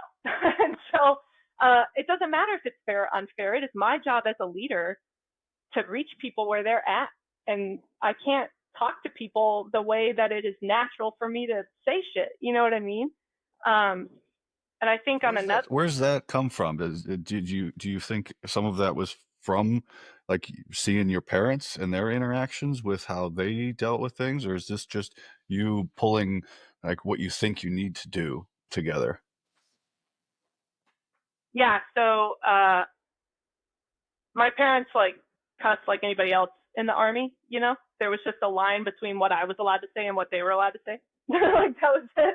Um, and so there was that. Um, if you're like, I played rugby at West Point, like I've been an athlete my whole life. So like I have that, I've just been exposed to that, like in your face, a little bit more rugged, like rough around the edges. And then part of it might just be like who I am. I never, you see this happen with women sometimes where like they'll stand in front of a formation and like drop their voice a couple octaves because they're not comfortable with how their voice sounds in the role that they're in. So I've seen, and you see men do it too. Like, my dad does it all the time. I'll make fun of him. Like he'll be talking and then he picks up the phone and he goes, "Hello," and it's just like, hey, what are you doing? Like that's how you talk. So it's like we all kind of do that in our own way. Like, I was very careful to like not be anything other than what I was, because I knew I couldn't keep the act up, you know? So I was just like really leaning into who I was, maybe a little bit too much. And so I was alienating um, people that I should have been like bringing in, you know what I mean? Like, and that's what Ranger School is there for. Like, whatever your leadership issues are, you're going to figure that out in Ranger School, because you're at your worst and everybody that you're leading is at their worst, physically, mentally, emotionally, and nobody cares. Like, if you're the PO, you know what I mean? It's not that rifleman's job to get like your mission accomplished. It's the rifleman's job to do his job. And so it's not really about like, oh, it's not fair that you don't care when dudes talk to you that way, but you care that I talk to you that way. That doesn't fucking matter. What matters is this guy needs to get out of the sleeping bag. And in a way, I accomplished it, right? He stood up because he wanted to throw down. And I was ready to get my ass kicked, but like we really just needed to go. You know what I mean? So it's like it is what it is. But and then I think on the other side, showing up as a young female officer with a ranger tab gave me some attention and credibility that like maybe I didn't deserve, you know? Um, if I spoke up in a meeting or something like that as a second lieutenant, I felt comfortable doing that. Whereas like some of my male peers like didn't feel comfortable speaking up. And I wonder sometimes like, did I feel comfortable doing that because I care so much and I'm so passionate and if I get yelled at for speaking up, I don't care? Or did I feel confident because there was this, I didn't see it, but this bubble of security around me? You know what I mean? That was, The I have no tab, the idea. beret, it's easy for me to say, right? I got the beret, I got a tab. You have a tab also. It doesn't make the person. You make Yeah. the beret. You're the one who backs it up, right? And have it. So it can give you a little bit of that, but you're the one who went and got it. You're the one who has to wear it every day and embody what that means. And if you really truly embody what it is, like if you're like, if I'm a Green Beret, and if I really truly am a Green Beret, I will be that person every day. And if you live by that metric, that you're rising to that occasion all the time when you have that on your arm, then yes, you are using it and it is using you equally. You're doing it together. And you are that person. You got that beret because you already, and some, most people get those things because they already thought they were that person. It's just a Yeah. tag now that They signifies that, proved yes, it. they proved it. And so don't diminish like your accomplishments or your abilities to speak up and voice your opinions because you are subconsciously hiding behind this thing that you might or might not be worthy of. No, you rose to the occasion, you got the tab, and you wear it on your shoulder, but that's not who you are. Yeah. And like we always say, like there's tab wearers and tab bearers. And the tab wearers are the people that once they get it, they put their feet up and they're like, I got my shit, you know, and they don't really live the standards that they were held to at the time that they earned it. And then the tab bearers are the people where like the day I got that tab pinned on my shoulder was the easiest day. What was hard was living up to that every morning at PT, living up to it every time we went to the field, every live fire, every planning session. Because as a lieutenant, like you show up and you get put in a leadership position almost immediately, you have zero experience. And in the infantry world, all that is asked of you is that you show up with a ranger tab, because they know, like the dudes know, the NCOs know you don't have the experience. And that's fine. And they're going to get you there and they're going to be with you while you earn your experience. But they ask that you show up with the book answer, which is what Ranger School is. Show up proving that you can lead us when you are tired, hungry, cold, you know, and then you get a little bit of that trust because they know that you perform to a certain standard under really hard conditions. It's not a high standard necessarily. Nothing you do in Ranger School is hard. It's the conditions that are shitty, you know. And in the infantry world, like that's what matters is like, what are you going to do when it sucks outside? You know? So, you know, and that's like, that's the important thing. And you have it that one day, like your life's a football field and Ranger School is a blade of grass. You know, you continue to be a person beyond the graduation, and like you have to decide who you're going to be. Yeah, graduation's the easiest day. You don't have to do anything. You got to show up in uniform, sit there, and everybody's telling you how great you are. Yeah, It's everything before it and everything after. It's pretty a difficult. little complicated. Yeah. But yeah, but everybody shows up, for you, emaciated and you got a shaved head, and you're like, can we just fucking get out of here? Uh, Yeah. and I'm like, oh fuck, now I got to go to group. I don't know what the fuck that's gonna Yeah. mean. So because up until now you got to go to the regular army, and you really haven't been. You've played. I use the term. Okay, don't shoot me No, in the you're right. comments It's for that. You play. LARPing. You Yeah. you're playing up until that point. It's Hmm. like when we were in the Q course, we're playing being SF guys, but there's no comparison to when you get to group. So now you're like, well, I guess I gotta go fucking do it. What's your confidence level like coming out of Ranger school? Clear-eyed on the things that I knew how to do, um, and aware of maybe not every single hole in my game, but the general swaths of where the gaps were. Example, I was very careful as, early on as a young platoon leader, and then even more so as I kept going, to not plan on my own, right? If you try to plan on your own in Ranger School, you're going to no go. And so, like, I think sometimes young officers will forget that when they get into the Army. Just because the people around you aren't going for that black and gold, like, doesn't mean that you shouldn't pull them into plan. So, like, I would tell my NCOs, like, hey, I just got a short brief from the commander. We've got like 45 minutes to turn like the bones of a plan so that he can see what all four platoons are thinking and he can begin to deconflict.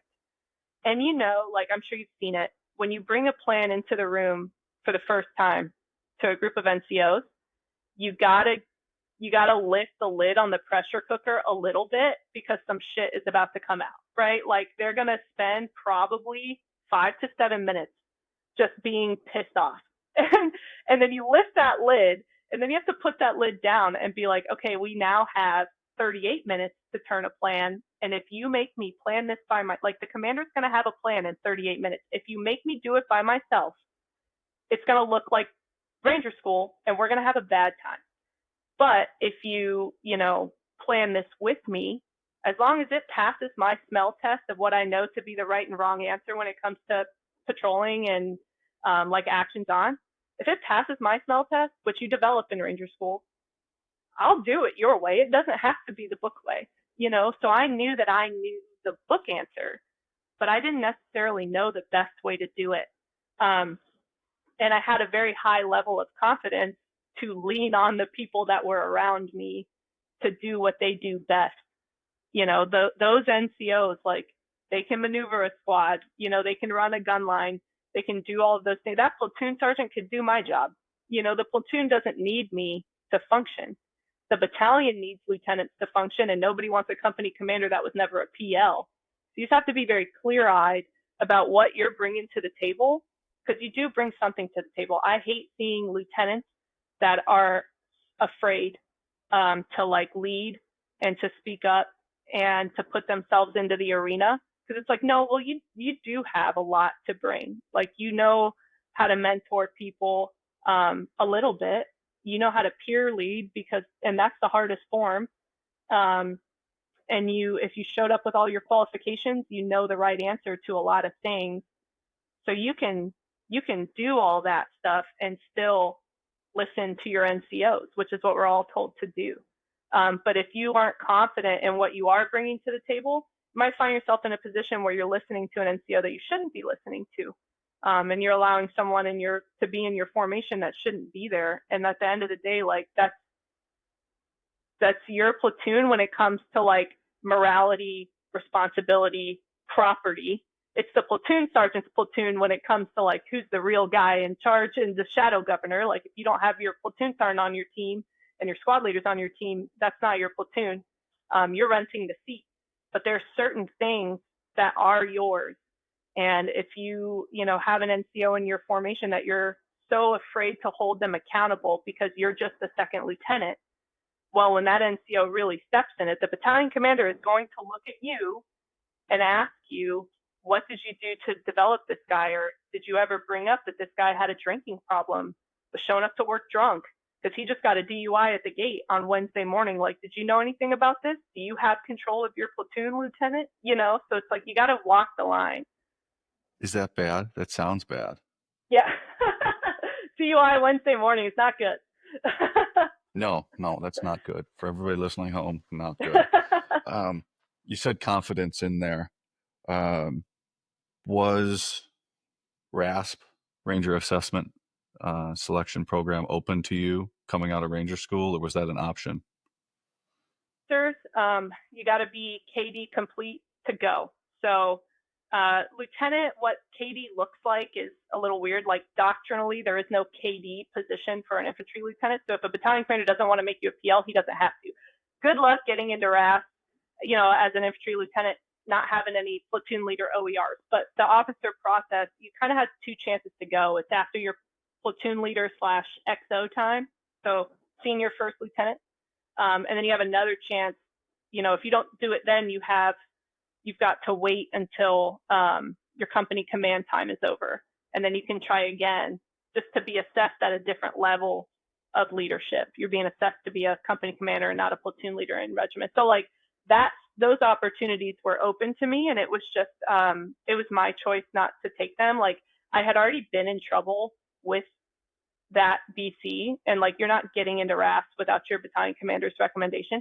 So like number one, I just didn't put much thought into it because I'm like, this is probably not gonna happen for me. Like I was like, if I stay in, I might consider it after company command, but I knew like this is not gonna be in the cards for me.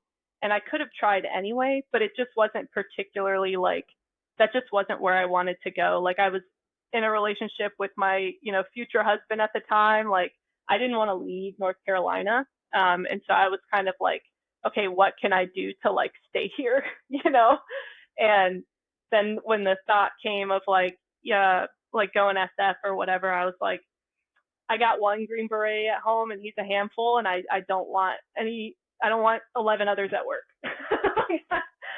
I'm happy where I'm at. And those two lives are not the same. There's a big difference between Ranger Battalion and SF. But yeah. Not saying one's better than the other. Obviously, Green Berets are better, but it's a completely different life. Yeah, but when you're looking at like basically, kicking the can of I want to be a platoon leader forever, those are your two paths to go as an officer. And everybody knows like they're very different. And a lot of people, it's just like, which opportunity can I get? Because I don't want to go to staff. We're not here to talk about your husband, but who got their Ranger tab first? He did. So you never got to tab check him? No, sadly, I did not. But I am a winter ranger and he is a summer ranger, and I remind him of that frequently. So he was in the first easy class and you were in the last hard summer class. Camp, yeah. Yeah. Okay. That's good. For those listening at home, supposedly winter ranger school is much harder than summer ranger school. No, I never went. I don't know, but they say you sew it on with white thread. So were you putting any more pressure on now looking back, did you put more pressure on yourself than you should have to rise to a level that you think you needed to be at?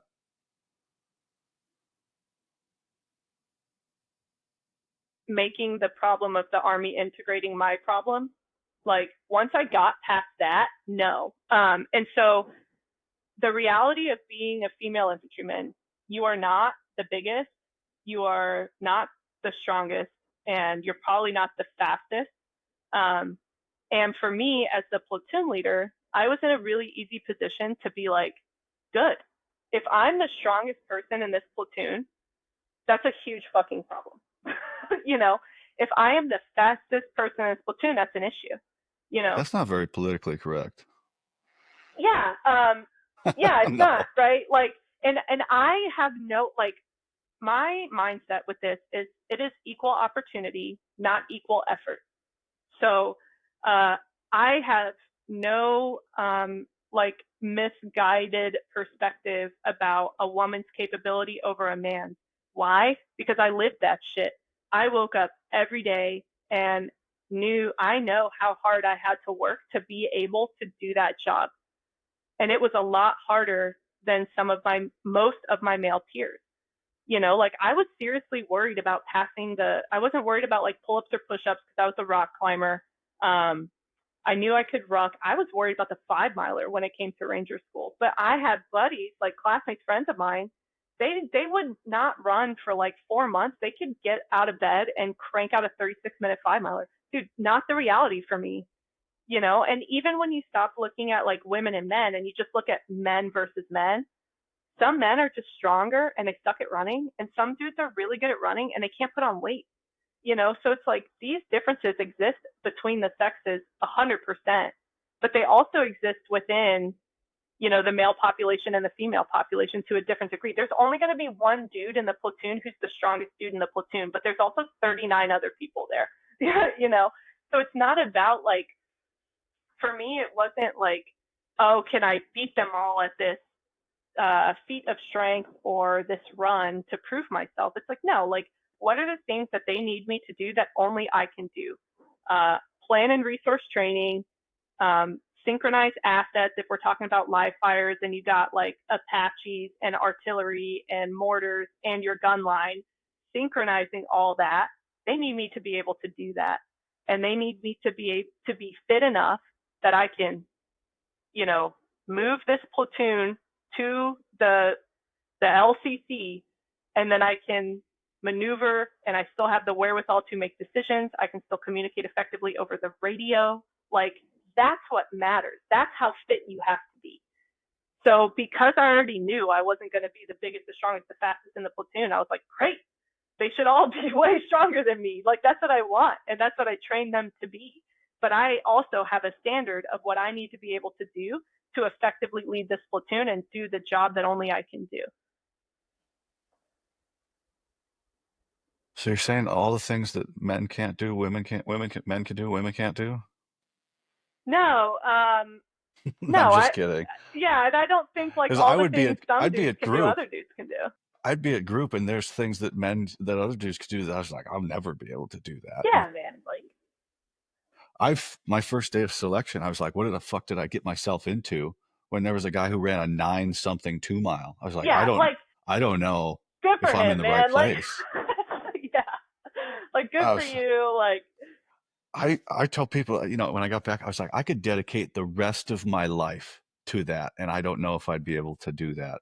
You're never, once you realize, especially in the military, that you're never going to be the strongest, fastest, smartest, best shot, most awards on your uniform, the soldier of the year. You're not going to win all these things. You can't do it. You should try. You should definitely try to be the best at all times, but you're going to fall short on almost everything.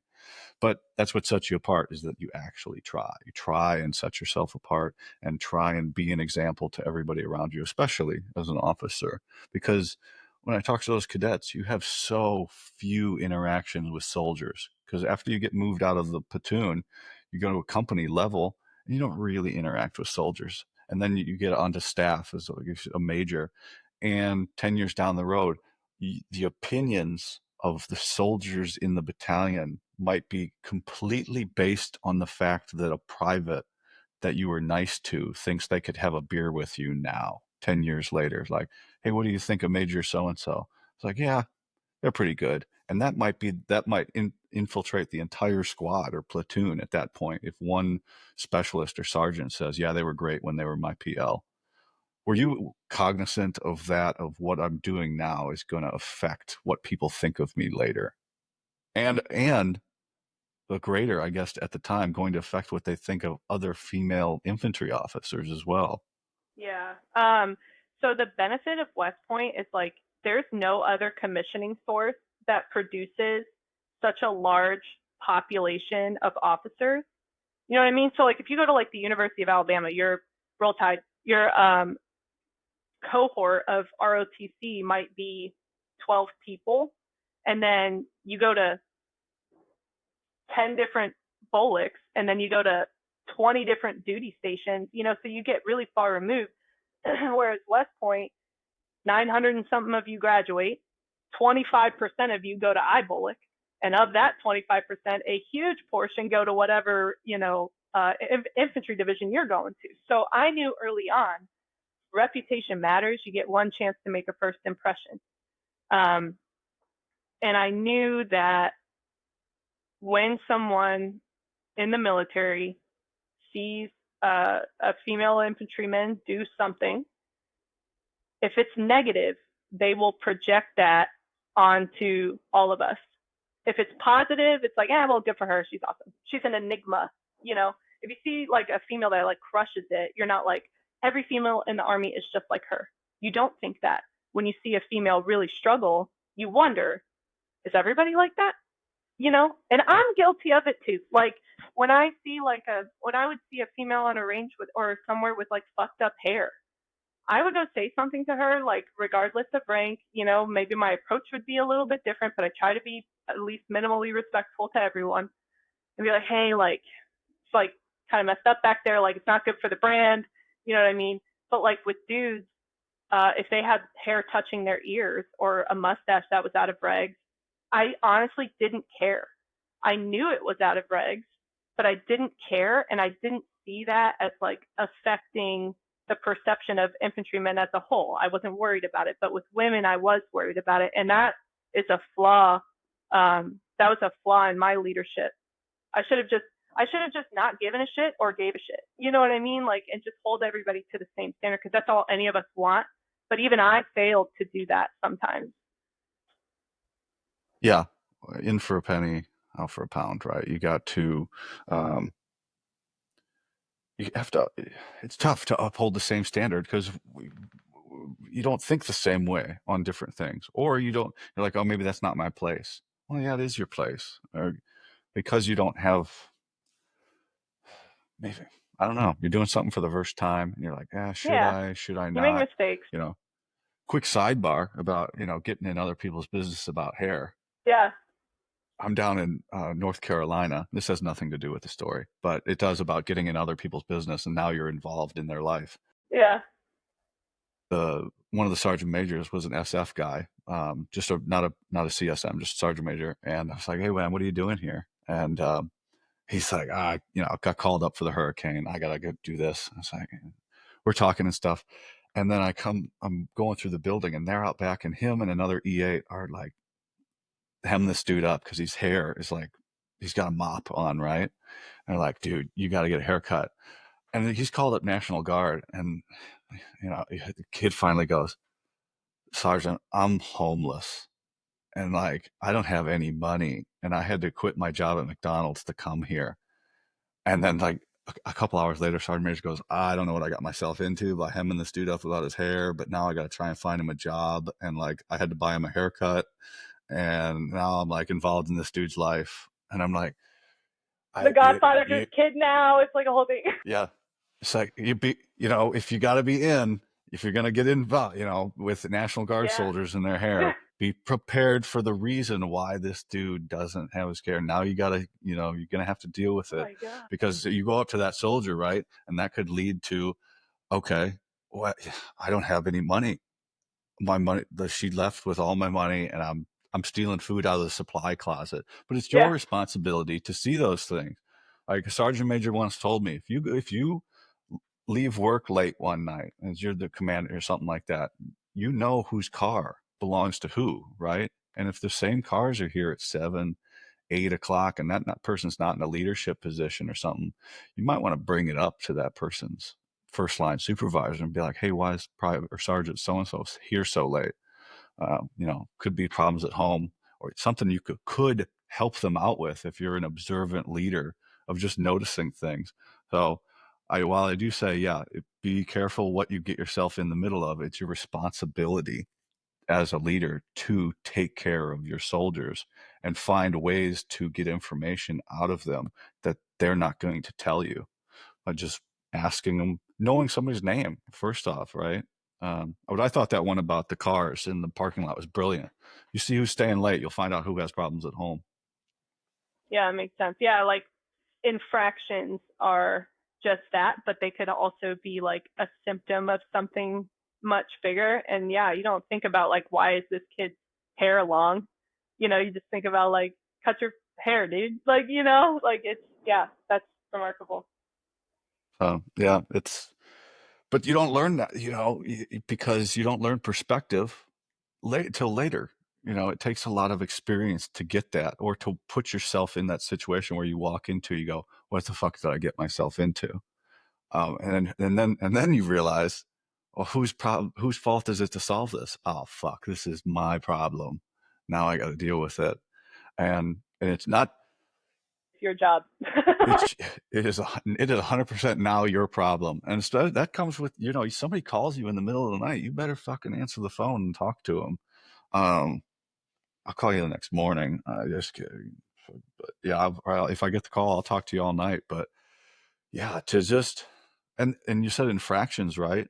And to notice if somebody's not ever been a problem and then they start being a problem, knowing when to let me investigate the why behind this before we get to doling out justice. You're going to have to make a decision because you're an officer regardless. You're going to have to dole out the punishment or deal with it accordingly, according to UCMJ. But let's get into the why this is going on and dig into more of that and things like that. And doing Yeah. things for your soldiers. That's why I got to stay in after I got hurt. As commander and sergeant major did things for me that they didn't have to do, and I will never forget it, ever. And it goes back to those soldier interactions. I'll never forget that. Your privates and the people you're in charge of will never forget the nice things. And it's contrary to our negative bias in this country, right? We always focus on the bad. Whenever I post something, people get in the comments, they're a race to have the shittiest time. Like, I had a shittier time than you. I'm like, that sucks, man. Go to selection. Fuck you. You'll have a very prestigious shitty time. It'll just be a completely different version of shitty. It'll be awesome. But um but the people, your soldiers, they will remember that shit for the rest of their lives. What you do as a leader will influence them beyond anything you can fucking imagine. I remember all the fucking. I try, limitations wise memory, but I try and remember at least who was good to me and took care of me, and I'll never forget that shit. I hope you were able to do that while you were in. Yeah, I think like when you're in it, you make mistakes, and I made mistakes. Like I didn't worry too much about being liked by the dudes. Um, you can't you can't lead that way. I had to lead the platoon. That's what I would always say. Like I can't lead this individual soldier all the time. I have to lead the platoon, and that doesn't mean you can't sit down with somebody and mentor somebody.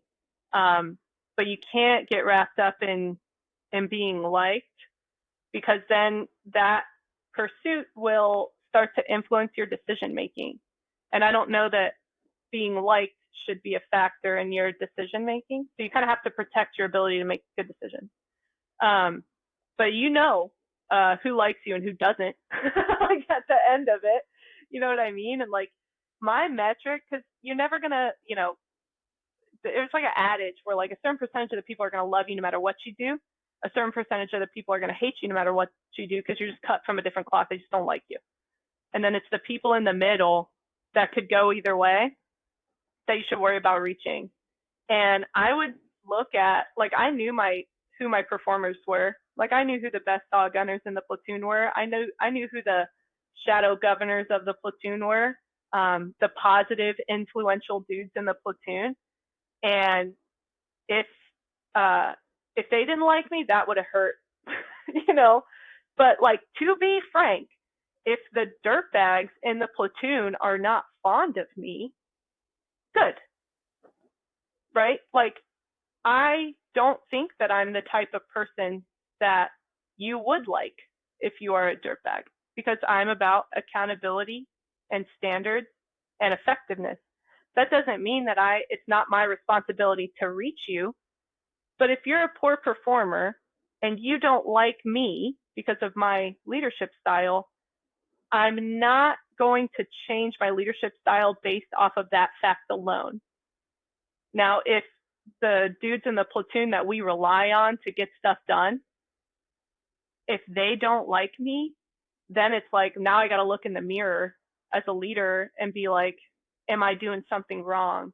And that's not how you do it all the time, but that was like the general consensus because I knew that like some dudes just weren't going to like me, and like I had to keep going. I had to keep leading like the best way that I knew how. So that was like kind of my metric, and how you don't know if that's the right way when you're doing it.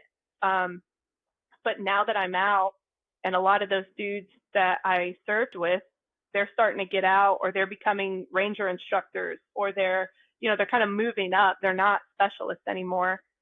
It's the people that will still hit you up when something good happens in their life, and they still look to you as like your friends now, but like in a sense they're proud of themselves and they want to share that with you. That's how you know. And it's unfortunate that you don't know till the end, or till later on down the line. But that's how you can like look back at a career or a time in leadership and assess how you did. In the rear view is, who still talks to me, who's there to tell me when they're proud of something, whose wedding am I getting invited to, who's sending me the pics of their newborn baby before it's on social media, like, all of Yeah. those things. You can really take a look and see if you got it right or not. Yeah, it's too bad it takes years. Yeah. And like you said earlier, your reputation always, and in group, the sayings, you're always being assessed. That's true everywhere in the military, but because we have an assessment, it never ends. So when you get to group, you Yeah. earn the right to wear the green beret. But I posted that reel the other day. It was Leonardo DiCaprio, like having that reaction to that little girl saying that was the best acting I've ever seen in my whole life, and then he gets all teary eyed. And same thing. I ran into one of my buddies from Robin Sage, and I come around the corner. And I hadn't seen this dude in 10 years, and he looks at his junior and says the nicest thing about me that you could say, an SF guy, the nicest thing you could say. And I'm like, motherfucker's gonna make me cry in front of a fucking another SF guy. Fuck, I'm like, pull it together, Nick. Yeah. Pull it together here. But it does feel good, but it takes a lot of time to cultivate that. You have to be aware of the things that you do and say and carry yourself, and you're representing the United States military, and that's kind of the priority, because you do more times than not have to put the military first. You're a commissioned officer in the United States Army. You have a job to do. You're legally in charge. And as I said before, the military doesn't give a fuck about you, but the people care about you. And that's what's going to last far beyond the military. We're doing, I don't say a job, it's a career, it's a fucking something. It's not any of Profession. those Yeah. things. I'm in the military. It's going to be in the military. It doesn't compare to anything else. And that's why people have such a hard time going to do anything else, because there's very little comparison in this world. You have skills that you learn that are comparable and change over, but there's nothing compares to the military, and you'll never find anything else that does. That's why so many people stay in this community or have podcasts or consulting business, or run their whole life becomes that, and things like that. But it's good, and it's good to see down the road, and it's, I don't know, Yeah. a lot of fun. But I so you get done with your PL time. What was like the highlight of that? And what was like a normal day at PT? Were you just, you know, trying your hardest to keep up with everybody, or did you fit into the pack? I'm not saying one way Yeah. or the other, just No, how no, no. was it? Yeah. So, my going in position was that I hated organized PT. So it was the worst. I felt like we were doing Soldiers won't organized. do it if they won't Yeah. do it if you don't have it, And though. like the more organized it is, the least amount of people are going to benefit from it, I guess. Just because you're bringing more people together. So generally, like Monday through Thursday belong to the squad leaders. So I might like drop in on like a particular squad. Sometimes the squad leaders would split the platoon up so they could do like ability group type runs. So the rabbits can go fast, and this other squad leader will take our heavy boys through, I hate whatever. I hated that shit. I hated that shit. I didn't Yeah, fit into any of the groups, and it yeah, was just me. Always just me running by myself. It all turned into fucking single people. yeah. By the end, oh yeah, for sure. And yeah, so like, and sometimes we would do like as a platoon, we would go. Are you familiar with Area J at Bragg? like the Not woods too much. behind Riceps. So like we would I go on a know, and I know the NTA very well. oh yeah, yeah. Well, we would go on a run, out in the training area, like a trail run. And at the turnaround point, you release them.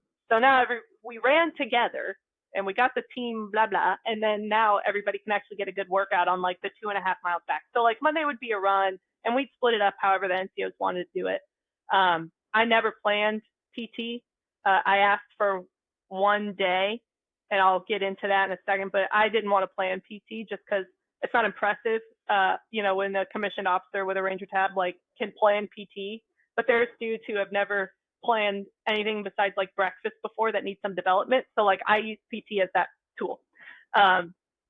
So we would have, the run day and then it would kind of split up so that the squad leaders can be with their dudes. And as an infantry PL, you kind of have HQ. So it's like you, your RTO, your FSOs, and like maybe you have like a platoon medic. So like you have a little cabal that like if you wanted to do like a HQ PT, I would do that. Or if you wanted to do like PT, like drop in on one of the squads, I would do that. And like honestly, because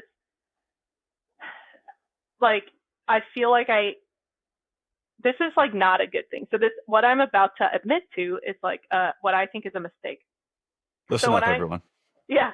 So when I mentioned that it's equal opportunity, not equal effort, I would look at some of the PT that the squad leaders were doing and I would suggest my changes, help them make it better, but like they know their dudes, they know what they're capable of, and they have a plan that they want to execute. So like I want them to execute that plan, but I knew I wasn't going to get anything out of that. And I knew that I only had so many hours in the day to do, the amount of work I needed to do to stay fit enough to do this job.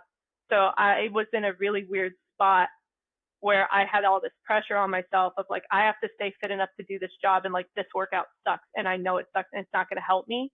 So I'm just going to go on like a 7-mile run by myself, So like, or I'm just going to hit legs today, like with my platoon sergeant, And so, yeah, that is putting like me first and like my own insecurities about my performance like first over like being there with the dudes. And I didn't do that all the time, but like the times when I did do that, I don't think that was a really great reason to do PT by myself as a platoon leader. And you're only a platoon leader for such a short period of time. You should spend every second with the guys. And I didn't. I left some days on the table where like I would be doing PT, but I wouldn't be working out with my guys, and I should have been. And whatever else I needed to do to stay fit enough to do that job should have been on my own time. I could have worked out during lunch. I could have worked out after work. I could have figured it out. I just didn't. So like there were some days in PT where like I did PT by myself and I shouldn't have. But on a more positive note, we had Fuck You Friday. Fuck You Friday was basically just like it was our combat focus day. So it was like full battle rattle. And we would sometimes have rucks, sometimes not, but it would be like ropes, obstacle courses, always dry fires, always integrated dry fires with those. And what my platoon sergeant and I would do is we would decide the workout and we would decide how the teams were split up. So some days we would take like somebody strong and pair them with somebody weak and like keep it across, the ranks. And then one day we lined up all the NCOs and like senior specialists, and then we lined up all the young guys. And we had them pick a teammate in order of, they didn't know this, but we ordered them based off of like who we thought was the weakest guy versus who we thought was the strongest guy as far as physical performance. And so he didn't know he was picking first because we thought he was the weakest guy. We obviously did not tell him that. But we said, hey, Smith, pick a partner. And what I thought he would do is use that opportunity to pick the most fit NCO so that he could win. That is not what he did. He picked somebody who matched his fitness level, somebody who he assessed matched his fitness level. Now, that threw a monkey wrench in my plan for the workout that day. It went a very different direction, but all of those NCOs got to see, oh shit, Smith thinks that Patterson I'm making these names up. Smith thinks that I think so. Patterson is the weakest guy, you know? And so it was like, I just used Fuck You Friday to like, I don't know, be like a psychological terrorist and like mess with the dynamics of the team and kind of like really dig in to like see where we were at. And then we'd have a shared hardship. Uh, and I would always leave like 30 minutes. I do a lot of yoga and my guys love that and they love yoga, but they don't do it enough to be able to do it themselves. So I would leave like 30 minutes for like a little yoga session at the end. And so that's kind of like that was my approach to PT, like what, a week would look like really. But as far as like, workouts, and I basically treated live fires and major field exercises as like the race or the comp or like the thing. So I would try and, you don't want your dudes peaking too early. And then, or they're like being dogged because they're kind of still on the conditioning. And then they're dogged when you go into live fire. And that's when you get injuries while dudes are bounding through the woods with a saw, So like we would use the training calendar to inform kind of how we were gonna. You don't want to hit legs right before you go to the field, like that sucks. But you probably need to do some trail runs so that people can kind of get their sea legs back under them. You know what I mean? So they're not rolling ankles and all this stuff. So like we would use the training calendar to organize like the broad strokes, but then we would break our week up, kind of like I talked about. And you have to assess, right? Because when you were saying that about picking and choosing PT with your unit, I went to staff when I was a private. So I didn't really give a fuck if the officers did PT with us or not because I saw them all day. Yeah. So it's like, oh, because in a line unit, you might not see the lieutenant, or so you got to assess where Mhm. you're at. Because I was just always on staff, always seeing those officers. So if I didn't see them for PT, and I knew that the fact that the major was like making them do P90X, and that sounds like it, sounded more beneficial than the PFT readiness, whatever it was we were doing at the time. We'd have to stand out there and jump and yell, and it wasn't beneficial at all. So I was like, PRT, man, that's what it I'm was. I had to think PRT. about it. Yep. I'm glad the officers aren't here doing this because this is fucking useless. Yeah. Because you'd have to leave work and go to the gym because you didn't Yeah. get a workout. If you Mhm. wanted to max your PT test, you weren't going to be able to do it in the morning PT. The runs were sometimes beneficial, but the physical training was not. Mhm. Um, and yeah, be able to decide what training is relevant to your field training exercises coming up. How often did you guys go to the field? So the 82nd is on the international or the immediate response force cycle. They change the name every like 5 years, but it's generally like you're on the wall, like you're waiting for the balloon to go up to respond to something. So think Afghanistan evacuation, Russia invading Ukraine when the 82nd went to Poland, like all that stuff. So you're kind of on the wall. Um, you're not doing too many field exercises during that because you don't want to be in the middle of the field and then it's like, hey, we got to get to the plane in 5 hours. Like that's a big problem. So when you're on the wall and you're waiting, it's mostly like just maintaining proficiency. So you'll go out like usually the division commander will say like no training, organized training higher than like the platoon level. So that's like your time as like the platoon leader to take your dudes out, into the woods, like a day and a night, night and a day training. Give them a late call on either end, so it's not so bad. Um, you'd go to like flat ranges and stuff, but not too much. Like you'll stay on the range at night to shoot at night, but then you'll go home. You won't stay in the field for too long. Generally, when you're sitting on the wall, when you are on what we call the immediate response force 2, that's the training cycle. So that's generally 3 to 4 months of the year. I mean, just like don't count on being home. Like that's when you're doing all of your live fire progression all the way up to company level. You're doing your brigade FTX, which means all of the other FTXs you got to do to kind of be ready for that as a battalion. And then you're going to JRTC. So like that's just like wall to wall. And then the last one is the immediate response force 3. Main responsibilities there are all of the tasks around post that somebody's got to do because Frag's a huge installation. So we got dudes on the gate, we got dudes manning the gyms.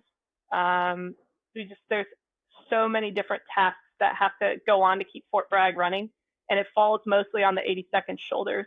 So you got dudes out there doing all those taskings. It's some random thing, funeral detail, right? Those are the guys who are doing it.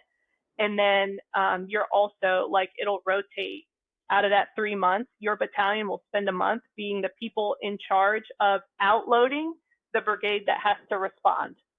And so that comes with its own, validations and stuff like that. And even if like you're on the IRF3 and you're not in the field, if a brigade has to be outloaded,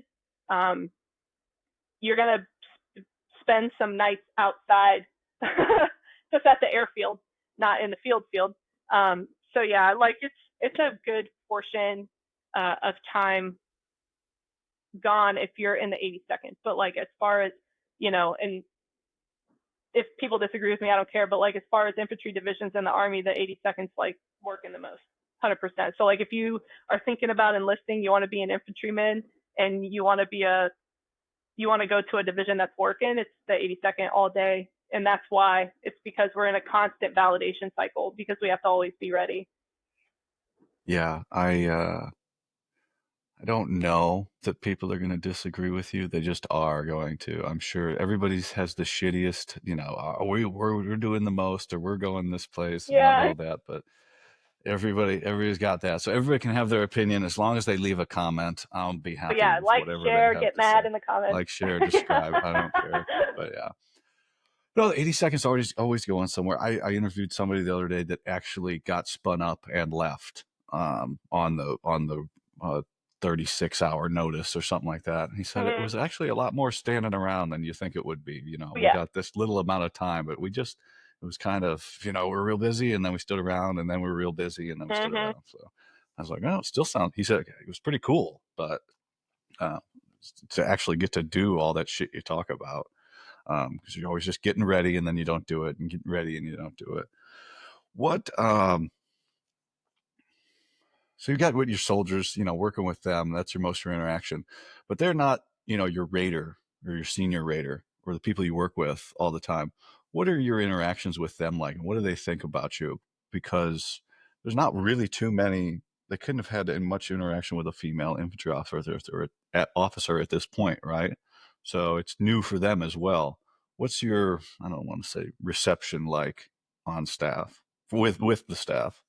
Yeah, so I went in like super formal, like super corporate, super professional. So I'm like, I'm not leaving any holes for you to shake this tree. You know what I mean? So like when I reported, like, and they were like, oh yeah, go see the S3. Like I walked up, I saluted to the S3, and I reported to the S3. Yeah, I didn't know if I had to do that, but I just did, because I was like, I'm not gonna leave like any cards in the table for you to be like, oh, so you're just gonna fucking walk in here and like, blah, blah, blah. Like, okay, I'll look like an idiot saluting somebody inside if it means like I'm not gonna get absolutely roasted for 20 minutes.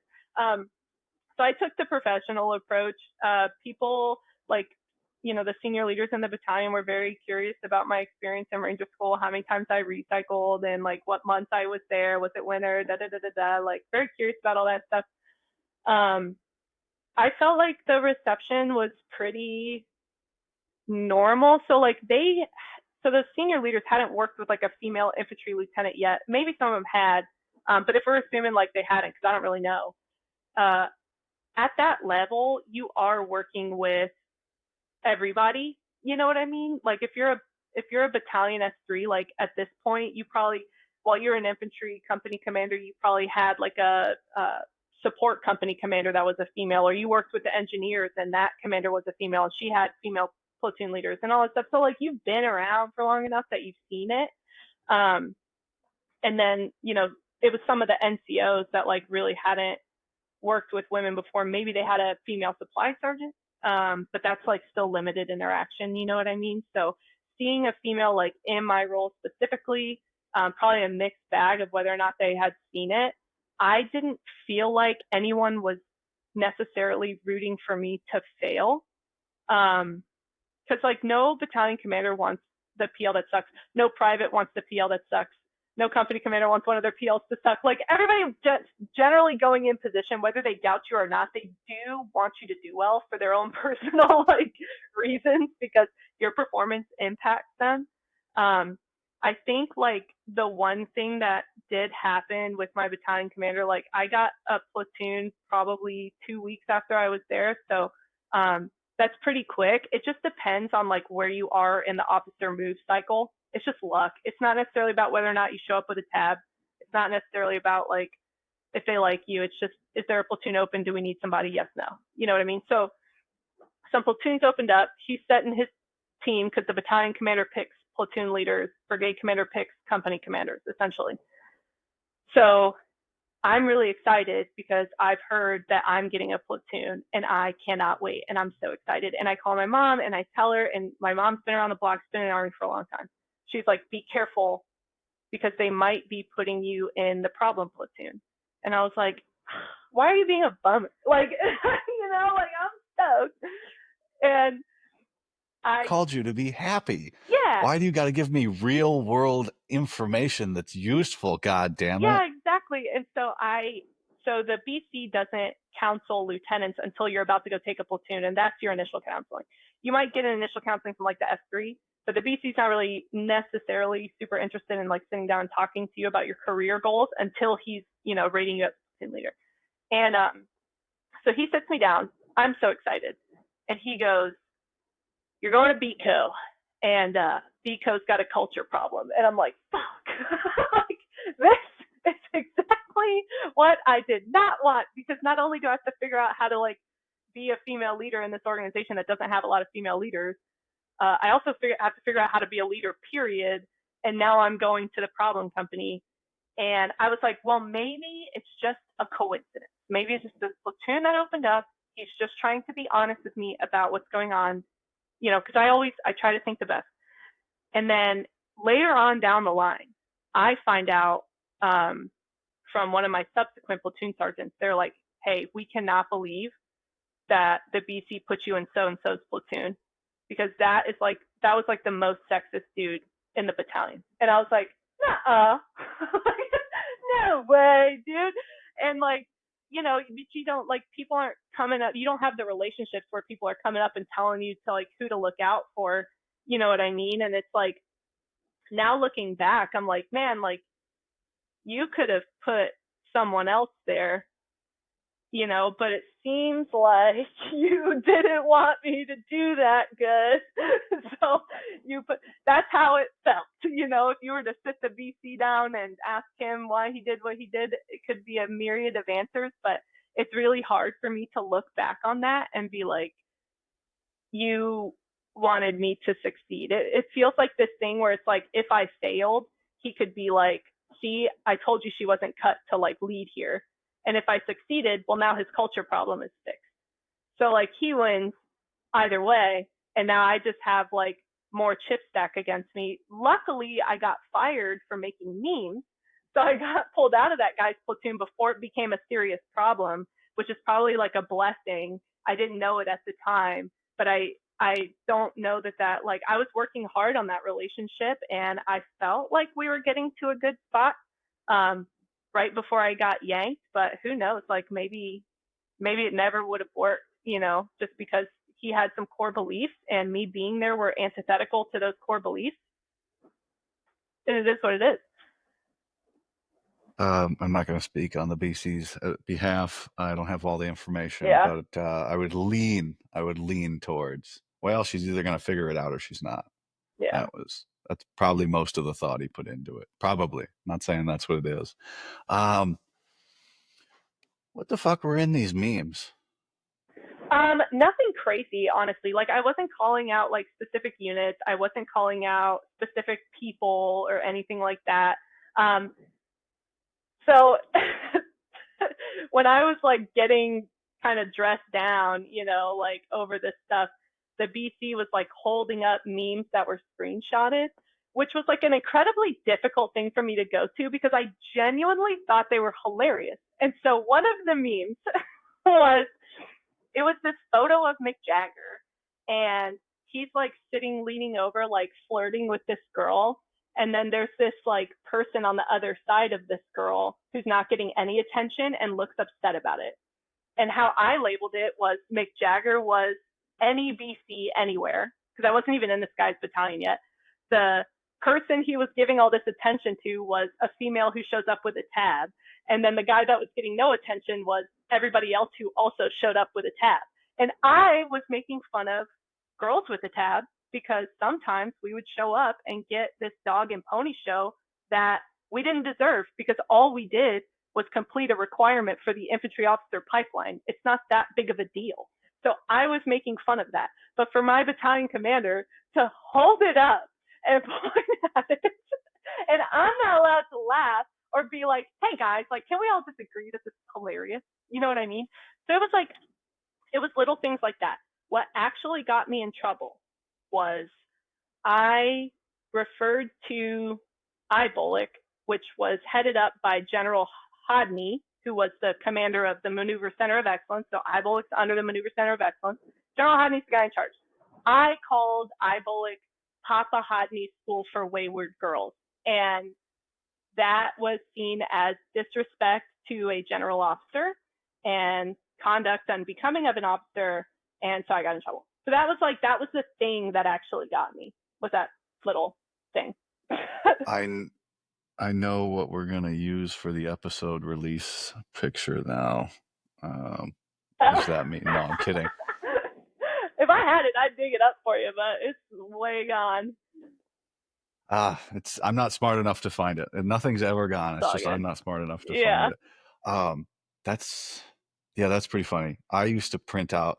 It's funny you say print. I used to print them out and put them up in the bathroom. And Master Sergeant walks up to me one day. He's like, "Stop putting memes in the bathroom." I was like, first, how'd you know it was me? He's like, "Fucking shut the fuck up. Obviously, it's you." And I was like, "All right, you caught me. What?" And he's like, "Yes, they're funny. Stop putting them up." I was like, God damn it. This place is great. Well. Yeah, at the time, like, the meme culture in the military was kind of exploding. So I was like early into the game, which I think is how my following grew as fast as it did, because there wasn't as many meme pages out there. So it got like way too much exposure way fast.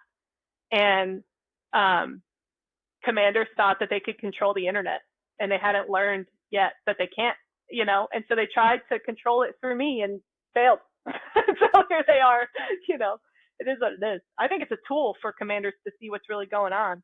Those jokes are getting made whether you see them or not. So I think it's cool that it's on the internet and you can see, like, oh shit, the barracks are moldy. I should do something about that, Somebody posted the other day, it's like an email, I think, and it said the squad leaders and above should be regularly checking HOTS and COTS to make sure that their unit's not on there. Use it as a tool. And if they are, address that issue. They should be using, because people, first thing they take to is the internet now to complain about something. Well, you can get ahead of something. If that soldier's not going to tell you, but they'll complain about it online, then you can get information from them, and then you don't have to go to the soldier. You can follow up with it and try and solve the problem and look like the hero when you're just doing your fucking job. Yeah, at the end of the day, it's coming from a good place, because no soldier wants to be in the shitty unit. They don't. They want to be in the best unit. So, like, I don't know. Some soldiers want to watch the world burn. So they just want to hate everything. Yeah, I think if you're like a soldier who's like considering like bringing something to light on the internet or the media, if give your unit a chance to address the issue before you go to the internet or to the media. If it's something serious, right? Like if it's like a big deal, I think you should give your leadership a chance to address the issue and actually fix it. Because posting the meme, it's going to bring awareness to it, but that's not what's going to fix it. It takes a leader that gives a shit and wants to do something, and that person's going to give a shit no matter where they see it. So like, try and find that leader and find that person to like give a shit and fix the problem. And if they ignore you or respond negatively to you genuinely wanting to see an issue addressed in your unit that you think is valid, fuck them, post the meme. You know what I mean? But like, give your unit, give your teammates, because yeah, they're your leadership, but you guys are a team at the end of the day. Like, give your teammates a chance to address the problem. But yeah, if they don't want to listen, then fine. I like Fancy Bear. I'm always Oh, dude, incredible. scrolling those. The one the other day was like he wanted his first sergeant commander to find out that he was getting out of the military from Fancy Bear because they had a That's amazing. ceremony and the first sergeant commander didn't come or no or even give a shit. I was like, that's brutal. Fucking there's some grudge being put there, but I think pages like that are like I don't know, a level of um, a safety net kind of to catch stuff when they're like, this is unacceptable and put that stuff out there. Memes, reels, and pages that poke fun at stuff. When there's smoke, there's fire. Not always. We're going to complain and we're going to make fun of things regardless. If times are great, we're gonna find the shit to make fun of. So, but I think pages like that are there to they do serve it. And then from the command side of it, commands need to use this technology at least to understand it. Probably too old, and there's no catching up. But use your junior officers to understand the far-reaching uh, benefits of social media, because that's the way everything's going. Yeah. Selection, even Special Forces Assessment and Selection, finally has an Instagram It was where they're great. putting Yeah. out information Mhm. to people where it's been rumors for years and years, or training posts or programs by people that had gone through the course and say this is how you get selected and thing, which that's great, but selection needs to be controlling the information war. We're supposed to be the professionals at it. We've got psyops, we've got all this other stuff. We should be controlling the narrative on things like that and put what's put out there and dispel rumors to get the right people to come into the job, motivate people to even try, especially with the dwindling pool of candidates. So far-reaching benefits, but I guess if you call the wrong person um, out in a meme, you'll get a Gomar. So a General Yeah. Officer Memorandum of Reprimand. Yeah, So it's basically like it's not like an Article 15. There's no real punishment that comes along with it. It's purely administrative. It's like a general officer writing on a sticky note like "fuck you," and then they hand it to you. It just goes in your like iPerms, and then if it's local, after like 180 days or when you PCS, it goes away. So it's like it's a wake up call, but like you can recover. The ones that you can't recover from is the permanent GOMARs, and those stay in your folder. So every promotion, every everything is going to come up again and again and again. Um, and you got to fuck up pretty bad to like walk I think it's challenging to walk the line of getting a permanent GOMAR but not getting kicked out, because it's not that hard to kick an officer out of the army. Uh, it's it's a tightrope walk that is almost impressive sometimes. But yeah, luckily, mine was local and I was able to like recover from it. It was gone after 6 months of good behavior. So and it doesn't matter now. You're out now. yeah, So exactly. My current employer is not concerned. the how old the baby? 6 months, He just turned a year this week. a year. Okay, so Yeah. you're the boss doesn't Yeah, really give boss a shit man. about that Yeah, he's all good. local Gomar. Yeah. You said you got to deploy right to Poland. Yeah, I did go on the Poland trip. How was that? Chile. Yeah, so like Third Brigade got spun up for Afghanistan. Like First Brigade was on the wall, and then Third Brigade was the next up, like the next most ready brigade.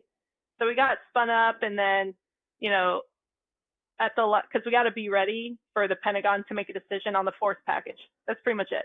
So how it shook out, it was they thought it was going to be a two brigade problem. It was a one brigade problem, and that went the direction that it did.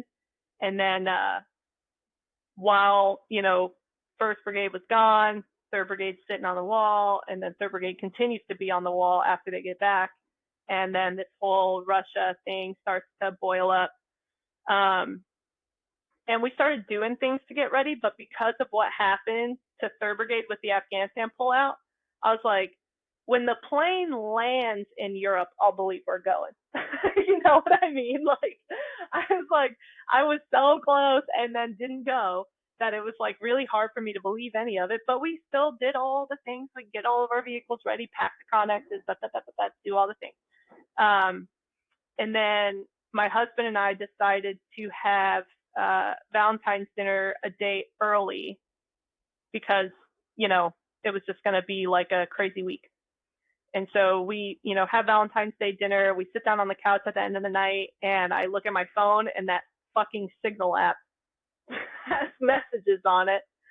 And because we had already been alerted, but then we were just in a holding pattern waiting to see, everybody's got flights on a different day. So you just didn't know what flight you were going to be on.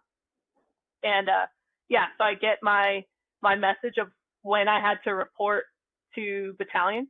Still didn't know what time I was leaving. I just had the information of 2 a.m. See ya here. So yeah, so I was packed. I was ready to go. And my husband, dropped me off and basically spent the day, just finishing touches, like pulling out individual weapon systems and, packing MREs into the rucks and kind of those last minute things. Then you get on a bus and you go through your different nodes to get what you need to get on the plane. And got on a commercial aircraft that left from the installation, and then landed in Poland. And I can't pronounce any of those fucking cities. So it was Not like, even Warsaw? no. This was like in the, this was not like a major airport that we landed at, but I ultimately ended up in, because we just called it the GTA. So like we had our own acronym for it. But so we land there and it's like tent city kind of vibe. We get like an ROE brief of like, hey, you're here, but you're in a NATO country for now. So like, this is kind of, you still have the right to defend yourself if there's like a riot, but like generally we're just kind of chilling. And then they kind of start to figure out how they want to posture the brigade in the country, because more and more people are coming in, and this is just a holding area. This is not like where you end up. So we get the name of an airfield about 17 kilometers from the border with Ukraine that we're heading to. We know generally that it's like a mountaintop airfield that was used by like a local ski resort for rich people to fly in and land. So we're going to go hang out there. And some other battalions are going some other places, but that's our spot. And like, you have to keep in mind, like when we got on this plane to go to Poland, we didn't know if we were going to be like fighting Russians. So like, I don't have my phone. I don't have a smartwatch. I don't have a laptop. Like I was like, I'm not going to live long enough to like need a laptop. This is what we're doing. So like, I don't have shit except for like my APAC and my radio. And they're telling us like, yeah, you got to drive like 8 hours to this spot. And I'm like, how do I get there? And they're like, so, Figure it out. yeah, so we don't, like, it is so early on, like we don't even have maps. Like we have like general imagery of like major highways that kind of run through. But Poland is a industrialized like first world country. There's exits and shit. There's like all sorts of stuff, and we're like, oh no. So literally just like a couple PLs sat down, like we got on the ATAC and we plotted a route across Poland. Great training, you know what I mean? Like first convoy in another country, and I don't have a map. Like, but yeah, so we used the ATAC, and then they started implementing all these rules as the more people that get on ground, the, no offense, but like the gayer it gets, you know what I mean? Like, so it was like Wild West at first, and more people are there, and they're like, hey, if you're gonna leave the GTA with more than 4 vehicles, you have to submit a trip ticket, and it's all this paperwork, and then we got to process it. And our first sergeant was like, we don't have time for that. Like, we got to be there today. And so, he says like, what's the maximum amount of vehicles allowed out at one time without a trip ticket? And they're like 4. So our platoons were 4 vehicles, because a lot of them were flying in. And so those guys weren't there yet. So we just had the couple vehicles we picked up from kind of being in theater. They give you some new stuff to help supplement what you were missing. And so we had a couple trucks. They were like, okay, each platoon goes out on their own. Like, 3rd platoon, you're first. And I'm like, shit. Like, I actually have to know where I'm going. But we got there. Like, everything was fine. Like, all of the training that I did for like planning a convoy and executing that shit, like, it was fine.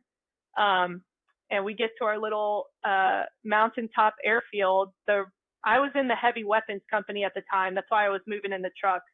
All the rifle platoon guys took a bus. So they I just thought got you were going to say driven. they walk.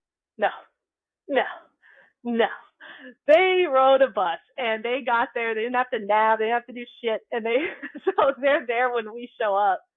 And, and you're doing that like 8 hour ride, like in a helmet the whole time because you're in a military vehicle and you don't want to like somebody to see you as you pass and you get in trouble. So I left my stupid fucking helmet on and like was miserable when I showed up and everybody else was like chilling. But so we get to this airfield and there is nothing there. It's just an airfield with a tower that has no one in it. And there was 2 units assigned to that airfield. It was 1 Fury, which is the infantry battalion, and then 573, which was the cab squadron, or basically the scouts of the brigade. And hilarious story was 573 left to go to that location about a day earlier than we did. And we got cons with some of them and we were like, hey, can you send us your route? And they're like, we just brought our phones and used Google Maps. And I was like, what the hell? Like, it's literally your job to send idiots like me the route. And like, you brought your cell phone to this shindig? Like, wild. I mean, it was fine. We didn't end up fighting the Russians, but like, stay away from those guys if you ever have to do anything. But yeah, so like, there was the rule of like, hey, we contracted for the land within the airfield, so just stay within the fence line of the airfield and you're good. Well, it's February in Poland and the wind is cracking like 40 knots down this airfield. And I see 573 with like hooches tied to the fence and like stuck into the ground and the wind is just cutting them. Like, and I'm just like, what the hell? And I look over into the wood line and I see a bunch of fires and hooches set up in the trees and all of this good stuff. And that's the infantry dudes over there because they took that rule and said, you could shove it right up your ass.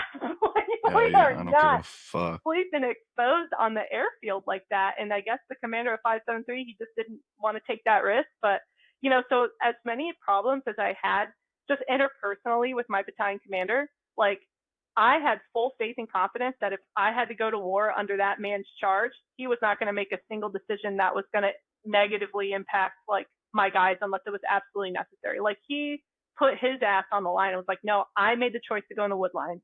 If you disagree with it, why don't you come out here into these conditions and suggest where I ought to put my battalion? And so he like put his ass on the line for us and he did that stuff all the time. So I don't want to say like as many interpersonal issues as we had when I got held accountable for my own actions. Like it is what it is. Dude's a good commander. Like, so but yeah, so we spent, probably a week or 2 in the wood line, with actual fire guards, you know what I mean? Like making sure the fires never went out. We had trees almost crush, one of the gun teams because, you get deadfall out there in the woods with the wind that high, so like there was some crazy times, but once everybody realized that the gun team was okay, everyone went over there with their axe and like started hacking the tree. They would fly in or truck in like food and water. We were on 2 MREs a day for probably the first month or so, just because we were remote. So it's like they could get out what they could get out, and they didn't want, they didn't want us to run dry. And then about, like I said, week or 2 in, tents started showing up, but they didn't have heat. And so 573 was thrilled. They wanted to move into those tents straight away. And Fury was like, can we stay in the woods? Because like I have a warm fire right here and you're asking me to move into a tent with no heat. To which like the response was, we paid for the tent, get your ass in the tent. And so, we basically consolidated the 700 person battalion into 2 tents. And that's how we stayed warm, just real close. And then eventually we got heat. Eventually we got showers. And then when it became, we had some go to war ammo that flew in and they dropped it. And it was like, hey, these are the types of operations that we're planning for and our contingencies. So go ahead and plan for those types of operations. Here's your assets available. Boom, go to war ammo. Don't touch it unless we need you to touch it. We'll give you about 4 hours to distribute it. But yeah, so then it turned into a planning exercise for those contingencies. And then all we could do was train. I mean, that was it. The dudes are away from their families. There's nothing going on. To keep everybody from going crazy, we just had to figure out how to train out there. And we got good at it. Like we started, once everything kind of calmed down, but we didn't know when we were going home. We started putting in like air movement requests to have, a Chinook come during the day, pick up a platoon, fly them out to wherever, they patrol back, and then there was another, we called them TAA, which is like tactical assembly area, just like kind of where all the battalions were. There was another battalion that was maybe like an hour from us. So like, we were like, hey, try to attack our TAA. And we'll try to defend it. So like we found things to do. There was resources in the country that weren't being utilized for combat. So we figured out how to, as a battalion, get all those resources pushed to us, and we trained and we passed the time. And like that was the extent of the trip. And eventually the weather got nice and it got warm, and then we all got like really smelly, but it wasn't the worst. It just sucks being away from home when you're an infantryman, but you don't have a fight. It just sucks. Yeah, don't have a fight, right? So, I mean, you've been training for years now to go to combat. Something I every day think about. I trained to deploy on an ODA as a Green Beret. I didn't get to do it. I got to go as a B team, and I got to do some cool shit. I'm not discounting my time. I didn't get to do a lot of the things I wanted to do, and I think about it all the time. I'm a lot better with it than I used to be. But do you think about that a lot? Like, I didn't get to, I guess, you deployed, but you didn't get to go to combat, or I didn't get to do the thing that we were trying to do, to actually play chess. You ever think about that? Yeah. So in the moment, it was incredibly frustrating. But that's a good thing. We don't want infantrymen or Green Berets or Rangers that don't want to fight. So because you feel that way, that's exactly why you were chosen to do that job. Like that's the exact type of person that we need in those organizations. So it's all good signs that you feel that way. However, like it doesn't work out for everybody, and you give an organization all of your 20s and you don't get out of it what you were looking for. It's hard when you're making the decision to walk away. That's when you have to confront that. So like for me, getting out was a choice. Like your story's a little bit different. So like how we feel on this but I had to make a choice to leave an organization not having accomplished what I wanted to accomplish. Not because I had to, but because I wanted to leave. And so knowing what I know now about Iraq, watching the pullout of Afghanistan unfold, watching Ukraine and Russia, just kill how many hundreds of thousands of young men and women over a few patches of ground. Like I really start to wonder. I look back at the conflicts that we've been involved in with a different lens. And I am so happy that while I was serving as a platoon leader and a leader in the Army, that I never had to watch a young person die for no reason. We still lose people all the time. We lose people in training. The suicide epidemic in the military has not improved. It's gotten worse. So like we're still dealing with loss, and really sometimes frivolous and unfortunate loss that it's hard to find meaning in. But at least you didn't see a truck of young men, young great Americans, get blasted into the air over something that ended up being a lie. And that's what a lot of veterans are dealing with right now, having seen all the information that comes out about some of these conflicts. I mean, that's incredibly difficult. And I count myself as lucky that I didn't have to experience that. The challenge is, as a leader, you want your young platoon leaders to be aggressive and want to fight. But I always had my first sergeant who would come down and say, like, trust me, like, you don't want this. Like, you don't want to fight Russia right now. Like, you might feel like you do, but trust me, you don't. And he always kind of kept us level-headed and very clear-eyed about what a war would mean. It's not all like glory, it's a lot of pain that it's hard to find somewhere to put for a lot of these guys. So I feel lucky that I didn't have to experience that. However, you do have a challenge as a leader to train these young infantrymen and these young, Green Berets, for example, who are aggressive, who do want to fight, and they don't have a fight right now. But by the time they get a fight, they might be a senior leader making decisions that are going to impact hundreds of lives, thousands if you count the civilians in an area that a war is going on in. You know what I mean? So you got to look at each one of your dudes like somebody's sergeant major. You got to look at each one of your young officers as somebody's battalion commander and ask yourself, am I doing everything I can right now to prepare that guy for the day that I'm not there anymore? And if you're doing those things, you've done exactly what your country has asked of you. If you show up every day as the land and ammo guy and you jump through your ass to make sure that the ODAs, the platoons, the companies have everything they need to go out and execute tough, realistic training, you've done exactly more than what your country has asked of you, because not everybody even serves in the military. So it's like just being there and stewarding the force forward. We don't decide when these wars happen. It's people that have never served in the military that decide when these wars happen. You know what I mean? But there's a certain amount of things we can do while we're here to make sure that the military that we leave behind is ready to do what we were never asked to do. And that's all like I get enough comfort from that, to be honest. That was enough. It was an extreme privilege to be an infantry officer, to be in the 82nd, to be a platoon leader. Like, it's plenty. I don't need anything else. So you make the decision to get out. And here's an introspective question. How did you do? Looking back at your career, how did you do? I think for every organization I was a part of, I was an asset and I made that place better. Where I failed is how I treated some people along the way.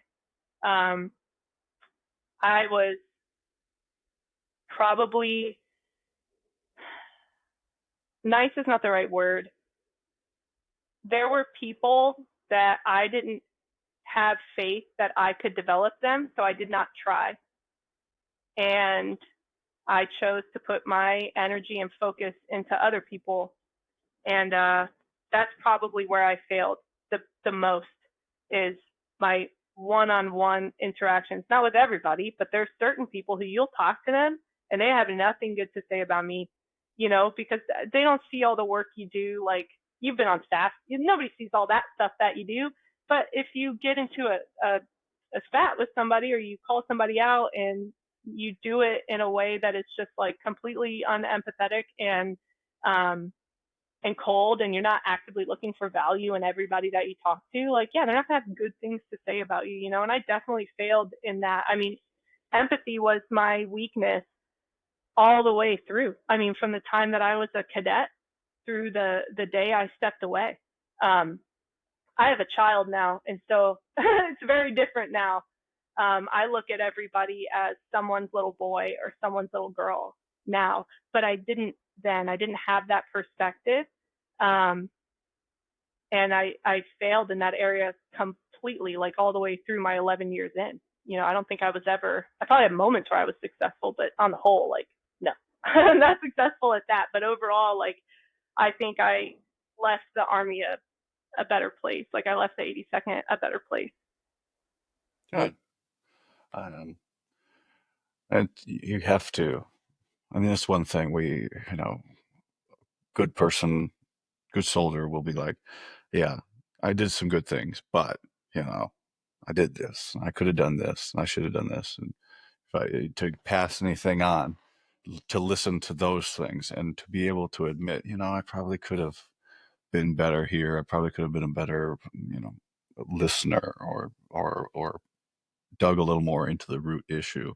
And that's what this is all about. Like, because it's a fucking wonderful life.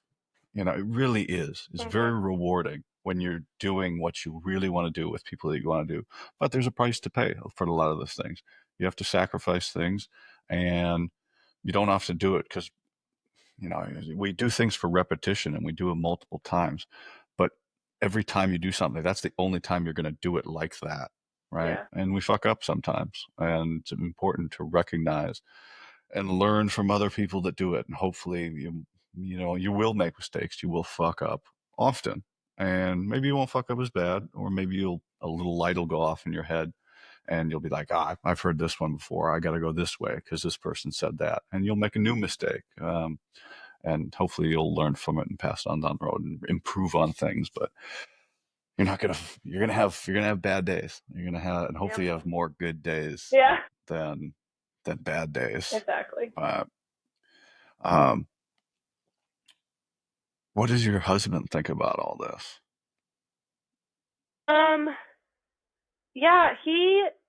When I we. I think it's cool. I mean, he's got to think it's cool but is there like, I guess first off, is there like competition? No, thank God. Oh my gosh. Yeah. That was like a big worry because our fields were so similar. That there would be competition, but there's just a lot of common ground. Like things that his function at work now is very similar to things that I would do as a lieutenant, like planning and resourcing training. Like uh, a young NCO may not be doing that unless they have a really good leader over them that's coaching them early and often. But a young officer does it straight away. So like kind of having that like perspective of, oh, I've had that problem. Like I've been turned away from the ASP before. Like all these just different things that you can run into. We never really like because we were proud of each other the whole time. We've always come to each other with work stuff just to like vent, uh, get another idea, rehearse. If he's got something like a block of instruction he's got to do, he'll rehearse it on me, and I know enough to be dangerous. So I'm like, oh, okay, like you are diving like way too deep into machine gun theory, and you kind of need to focus on implementation. But for the most part, he's got it, and he just like rehearses. I've JMPI'd him like shadow box, with him before. So like it's just like it's that sort of thing. And when we first started dating, I had like peach fuzz on my head because I was bald in ranger school. And um all I really had to my name was like a tab and like a I had like a ranger belly because like when you starve and then you come back, like your body's like weird. So like I was just like, well, I'm not hot, so is he only dating me because he thinks I'm cool? And like I didn't know because we were early on in our relationship, and then I got in trouble and I got knocked down and I got fired, and he was unmoved. Like it was just something that happened. It wasn't, so then I was like, oh, okay, like no, he's here, like he's really here. And so we he we got through that as a team, and it was just like it he didn't bat an eye. Like he thinks I'm awesome on a good day and a bad day. But my career stuff I don't think is um why he chose to marry me, and why he chose me to be the mother of his child. I think it goes so much deeper than that, but a lot of those same things do get reflected in how you perform, in your career. So there's a lot of parallels there as far as like characteristics, values, traits, whatever. But yeah, he thinks it's cool. And what's funny is like when people find out, like they'll meet us or something, and they'll find out that I have a ranger tab, and they make this big deal about it. And he goes, I have a rich dad too. And then they're like, cool.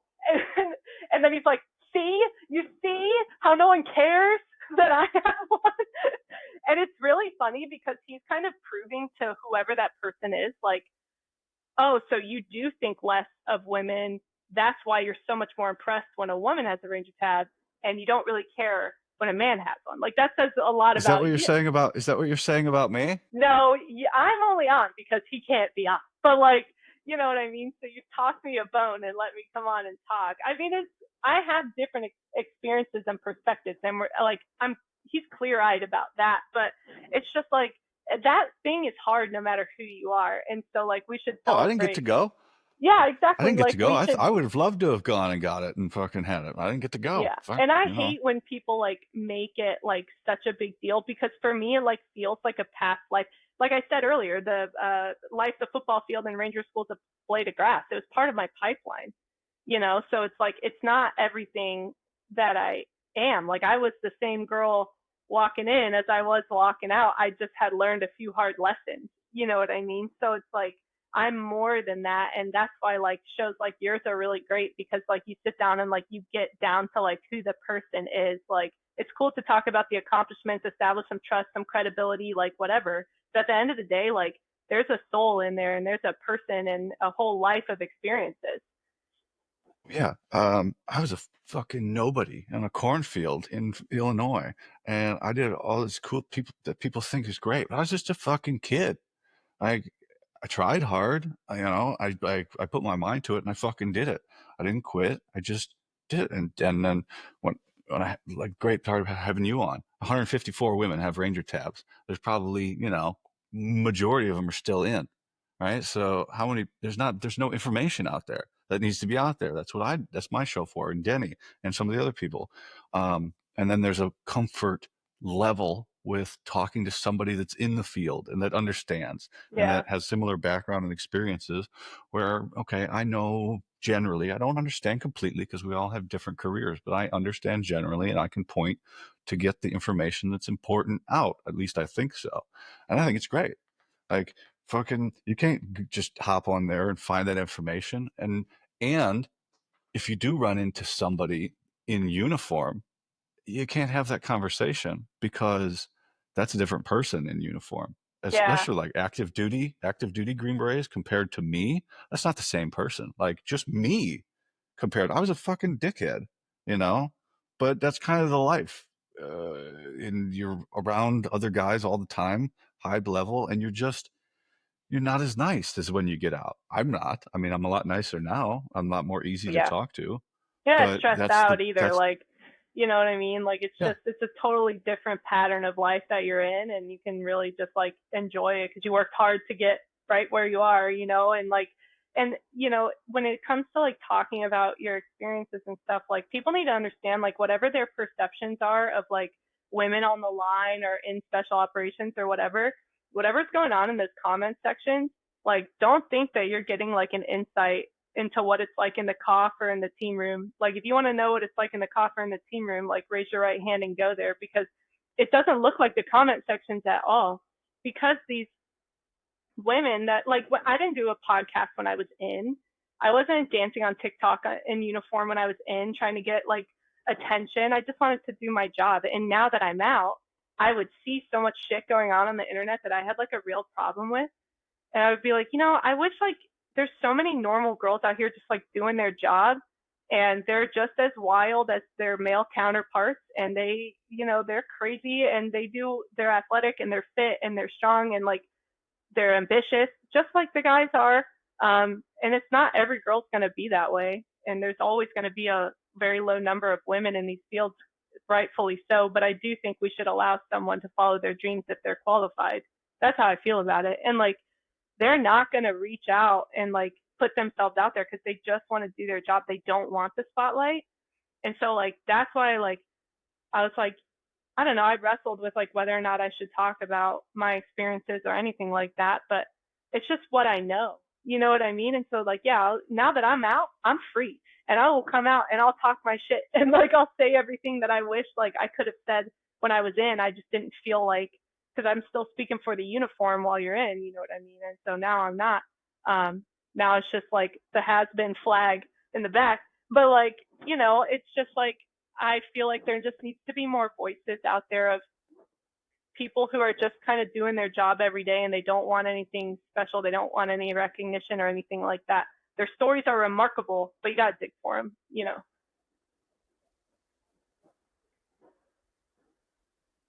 You're right. The comment section is not real life, Yeah. the arena in any field of anything. Anybody who's a hater is not a, it doesn't embody that. People aren't hanging out in the comment section, hating on other people or putting other people down. Like, uh, I, a soldier met me and then passed my number along, and this lieutenant called me, and a female lieutenant asked me about selection. I was like, I don't really know how your process works and all that. Talk to your captain, and they'll fill you in. But just fucking do it. Trying and failing is infinitely better than just wondering what and based on other people's opinions and rumors of what you read and what people have passed on and and and integrated their own thoughts into. Just go fucking do it. Like your diet and eating healthier and shit. Just go fucking try it.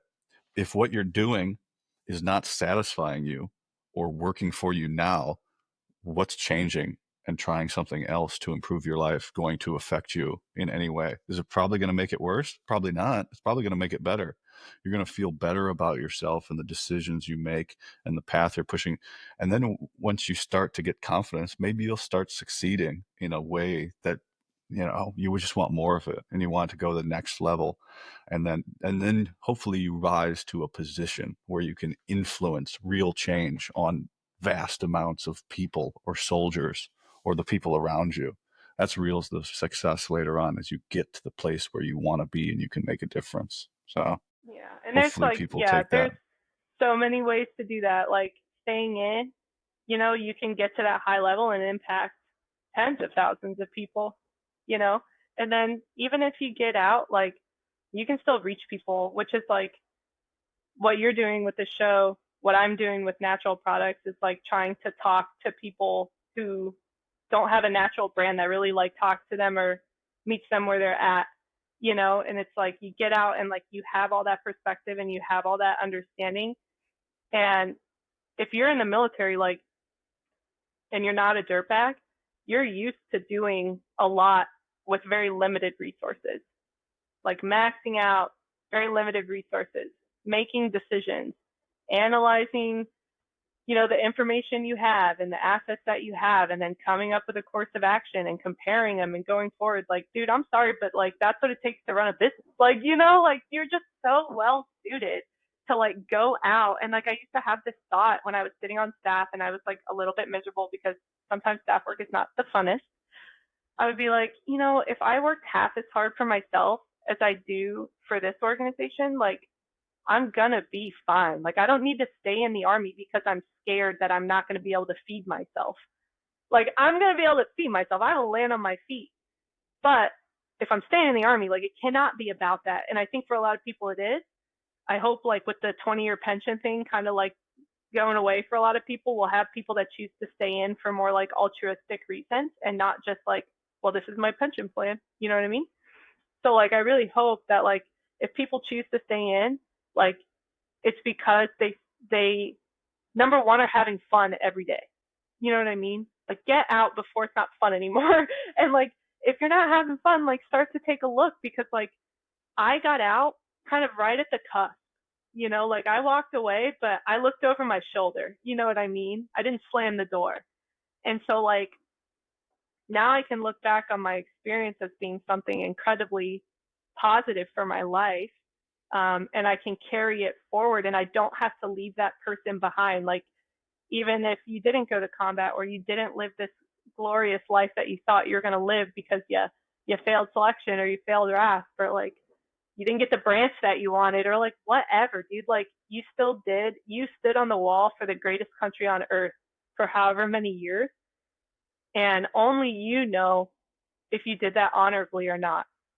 Your DD 214 will give you a hint, but like because there's plenty of people with honorable discharges that were not good teammates. You know what I mean? So like you got to look at yourself in the mirror, and if you were a good teammate, like know that like well done, like you did what was asked of you, and go take those skills and do something great for yourself and make something and like invest, like go chips in on America. Like that's what being a business owner is like you're going chips in on the United States and like everything that we stand for, and if you didn't believe in the country, you wouldn't put your ass on the line to start a business. So like I think that that's a great place for, it's risky, but it's a great place for service members to go because like they just have so many skills that are good for that. And then you don't have to articulate it on a resume. You know what I mean? You can just like get started. Good to try. Do you think that you did anything special that other women can't do? Um, yeah, I think so. I don't think every woman can do what I did. I don't think, uh, I mean, there's a lot of young men in this country that couldn't do what I did. There's a lot of old men in this country that couldn't do what I did either. You know what I mean? And whether it's an ability of like can is interesting because we're all like, I believe that we're all normal people. We are put into extraordinary situations and we rise or fall accordingly. I don't know what that is. Because I'm not like particularly genetically gifted. Like I'm not. It's not like I left the army and went to the CrossFit Games. You know what I mean? Like I'm not anything super special. I'm like tough as fuck.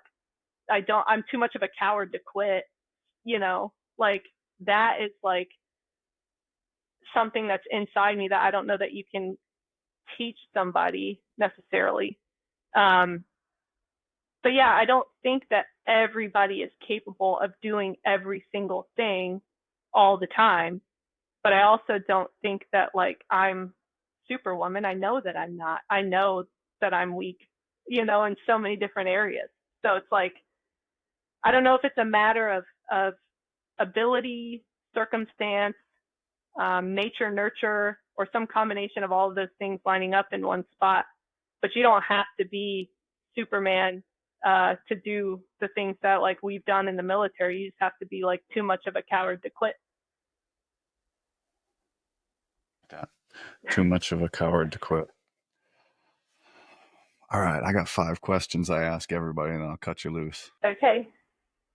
This is one that might apply or help you out the most because you're only been out for a week. But what is your response to thank you for your service? I generally do like a really uncomfortable giggle and something along the lines of like, oh yeah, it's no worries. I don't know how to respond to it, dude. Like, thank you for your support is like a very political, nice response, but it's just so uncomfortable in the moment that I never get that out, you know? So I'm just like, ah, and then It's I try to okay. go It's okay. somewhere. Yeah.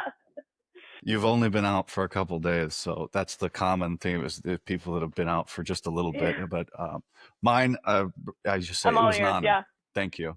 It was an Yeah. honor. It really was. Oh, it Because was it was. It was. I was honored to serve, and that ends the conversation. nice. People pick that question apart and go into the whole reason for accepting and other generations and great. It was that I didn't know the question was going to drum up those kind of answers, but Yeah, that's really interesting. generally, if people haven't been out for very long, they kind of go, I don't know what to do with my hands. So Yeah. just show gratitude on the other side. Yeah, thank you. It was an honor. It really was. Yeah, All that's a right. great way to answer that. And it's not too many words. I really like that. Yeah, and especially I heard it right away when I got out, and I was keyed up on that, and that was it. Like perfect right away. Yeah. Let's And kill it. so try and pass that one on. Thank you. All right. So the question normally is, what is the one characteristic that sets operators apart from the conventional forces? I guess we'll change that to, what is the characteristic that set you apart from your male counterparts? I don't know. I don't know if that's even, I guess I didn't think through this enough. No, it's fine. I don't, so a characteristic that sets me apart from my male counterparts is that I'm a woman.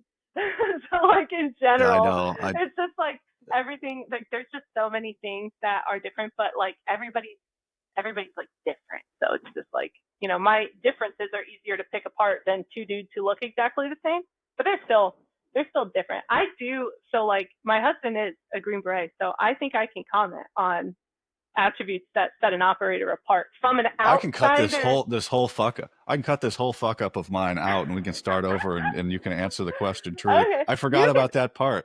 No, you're I good. might Like, leave it. I might even leave it in for people to you see how can I leave just it did a in, dude. wonderful interview, and then I torpedoed my 5 questions I ask everybody like a No, fucking idiot. I was like, oh, I got this. I don't have to prepare for that.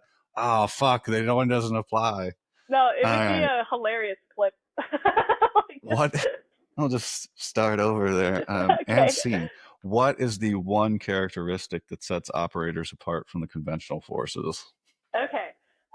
The one, so this is interesting because my husband's a Green Beret and I'm just a regular schmo. So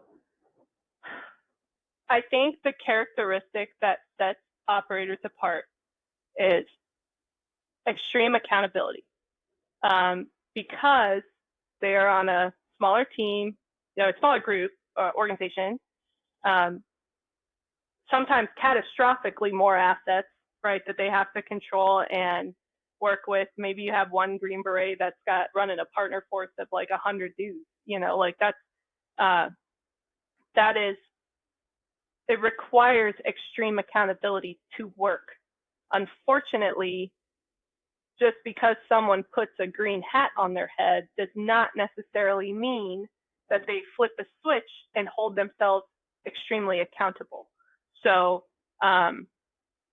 yeah, I think for regular dudes out there that want to be great, um, the SF regiment, Ranger regiment, and JSOC do not want somebody who couldn't hack it as a regular dude. They want the top performer from wherever they came from, and how you get to that next level and do right by the organization that you're in is extreme accountability. And like, I wish everybody in the Army would have the extreme accountability that's needed to be a good operator, and there's going to be good and bad people in every organization, but the great Green Berets that I've seen are individuals who own where they are, like, almost to a fault. They take everything onto their shoulders and they will get anything done, because it's always their job, is how they see it. Often to a fault, Yeah. actually. We do it often to the point where we can't handle it anymore. Mm-hmm. What's the one moment of your career that you wish you could go back and relive or redo? Oh my gosh. So the one that I want to relive because it was like awesome was, man, it's gotta be, yeah, it's gotta be this moment. We were doing a swift response, which is like a big show of force with NATO countries in Europe. So what it requires from the 82nd is you load up onto a bunch of C-17s, you do a in-flight refuel like somewhere over the Atlantic Ocean, just past like Greenland or something, and then you in-flight rig, and then you jump. So you're on the plane for like 12 hours. The last hour and 20 minutes is spent rigging up, and then you jump onto a farm in Europe somewhere. Um, and I was seated next to my RTO, and as a platoon leader, I believed that it was my job to jump the radio no matter what, because if something happened, I want my dudes to be able to find me and get the radio, the map, my notebook, not have to find me and my RTO. You know what I mean? So what we would do, and we did this on multiple training events, because my platoon sergeant would always put us next to each other for that exact reason. Because what we would do is we would just switch rucksacks. So like, we didn't have to, on the drop zone, like, open the ruck, get the radio out, pass it over. All we had to do was, once we found each other, we just switched rucks, like easy peasy. And then he would get the radio on and get, comms with the commander. And so we switch rucks, and then we start rigging each other up. And our first sergeant comes by, and he wasn't our first sergeant, he was a first sergeant. And he's JMPIing everybody. And he goes to JMPI my ruck, and it says, like, Smith on the front. And he knows that's not my ruck. I had an Alice pack, like, he knows what I carry. And then the private that's next to me has this like modded out Alice pack. So he like looks at him, and he looks at me, and he goes, "Are you jumping the RTO's ruck?" And I said, "Yep."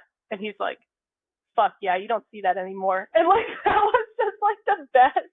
Like, it is such a small, like, little thing, but it was just like, when a first sergeant tells you as like a young PO, like, you're doing the right thing, dude, that goes so far.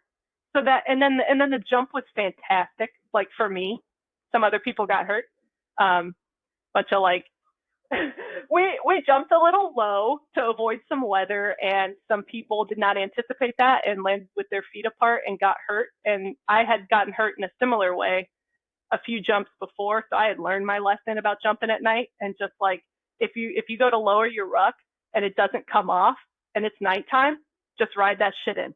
Like, don't try to kick it, don't try and do nothing, because then you're gonna land with your feet in the kick position and you're gonna fuck your shit up.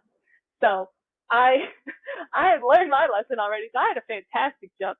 Um, and then so that's what I would want to relive on, like, the fuck yeah, this is awesome. Um, what I would want to go back and redo, uh, as far as like I did a really bad thing, is I had a soldier who was like a pretty poor performer, um, and we were in Poland, and this kid was like in trouble or hurt or something all the time, just like a problem. He had never been to the field with us because he always managed to get on profile. He was always, and this wasn't like a new guy. Like, he had PCS to us from another duty station, so he was like a senior specialist. So it's like he expects a little more. You know what I mean? And yeah, and it was just odd because when he first showed up to the platoon, he was talking so much about going to Ranger School, picking my brain, doing all this stuff, and then, a couple weeks down the line, the performance doesn't match up, and then a couple months down the line, the performance is getting worse. So it's like, that was one of the dudes that, like, when I talk about it in my mind, I just kind of wrote off as like I can't help this guy. That was like the main case, of my leadership failures, was him. And I saw him like reading this book. We're in Poland, we're living in a tent together, and you can't go home at the end of the day. So, like, shit gets real, okay? So, like, you can't hide behind whatever, like, all your personality's gonna come out. And he was reading this book, like, it was like Kill, Strike, Destroy, or I can't remember the title of the book, but it was about like these, I want to say it was about JSOC operators. It was just this big grand story. And I look at it and I'm like, what are you reading? And he like tells me what he's reading. And then I see what he's reading and I go, and then I just like walk away. And that was so shitty.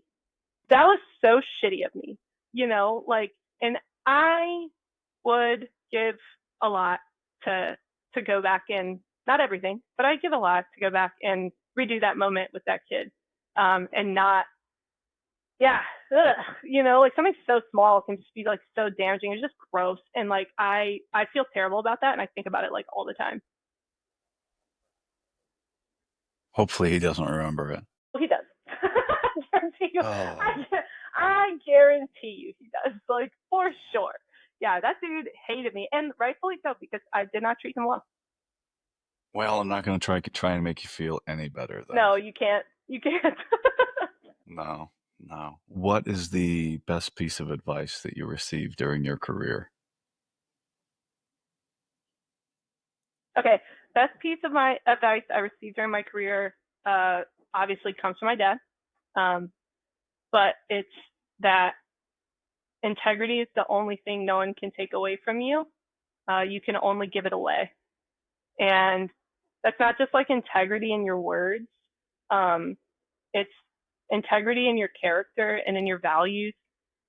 Being able to speak up when somebody's about to pencil whip a bunch of jump logs, or speak up when somebody's saying your equipment is good on maintenance when it's not, you know? And when I talk about the jump log thing, it's not like, oh, let's just pencil whip it and you're an asshole because you don't want these dudes to get paid. It's like, no, I want them to get paid, and I also want them to jump, because if they don't jump for proficiency, you're going to put them under a 70-pound ruck to jump for your training event that your OER is hinging on, and you don't give a shit if they get hurt or not. I give a shit if they get hurt, so they need to be current. You know what I mean? So it's like the integrity to like speak up when like it's probably going to hurt you, but you would know that you left something on the table by not saying anything. So just like it's just integrity. Like, you can't. No one can take it from you, whether you're in trouble, not in trouble, in the Army, not in the Army. Everybody likes you or they hate you. Like, integrity is the one thing that you have. Yeah, ma'am, you're making me feel bad about some of my jumps now. Oh, it's okay. You guys don't jump combat anyway, so it doesn't matter. No SF guy would ever pencil whip a jump. Listen, not my business. Ever. Not my can of monkeys. It rains so much in Washington. Litany of excuses, right? It just rains for 9 months. Litany of excuses. All right. What were you afraid of then, and what are you afraid of now? What I was afraid of when I was in, hmm, probably just like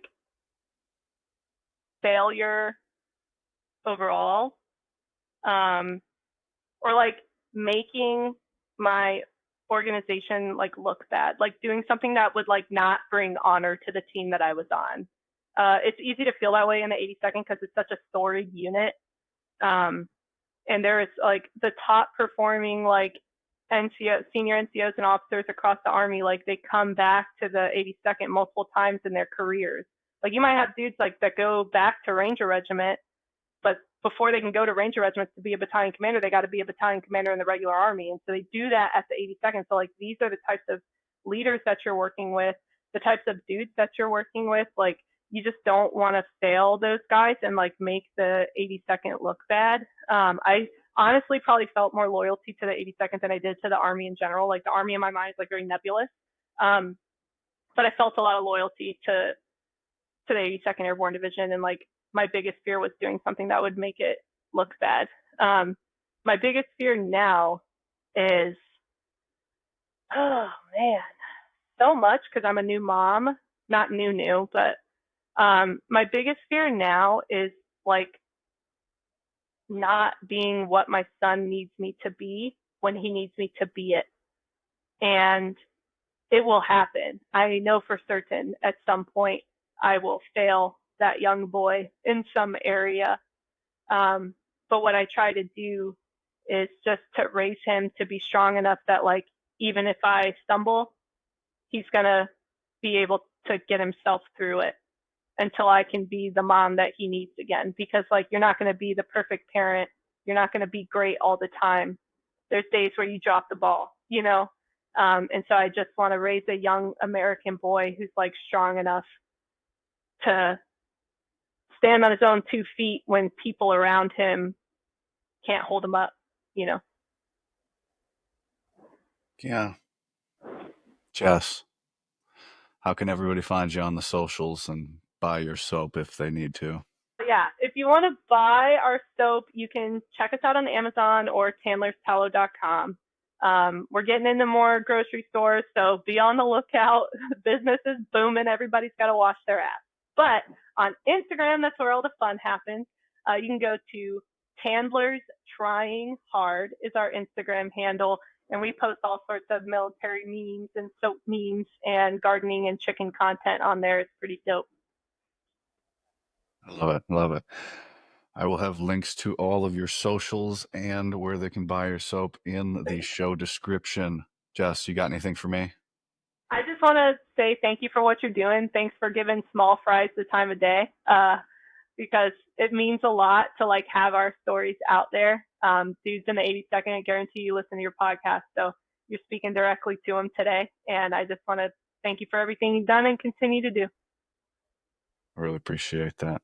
Thank you for coming on. Bye, everybody.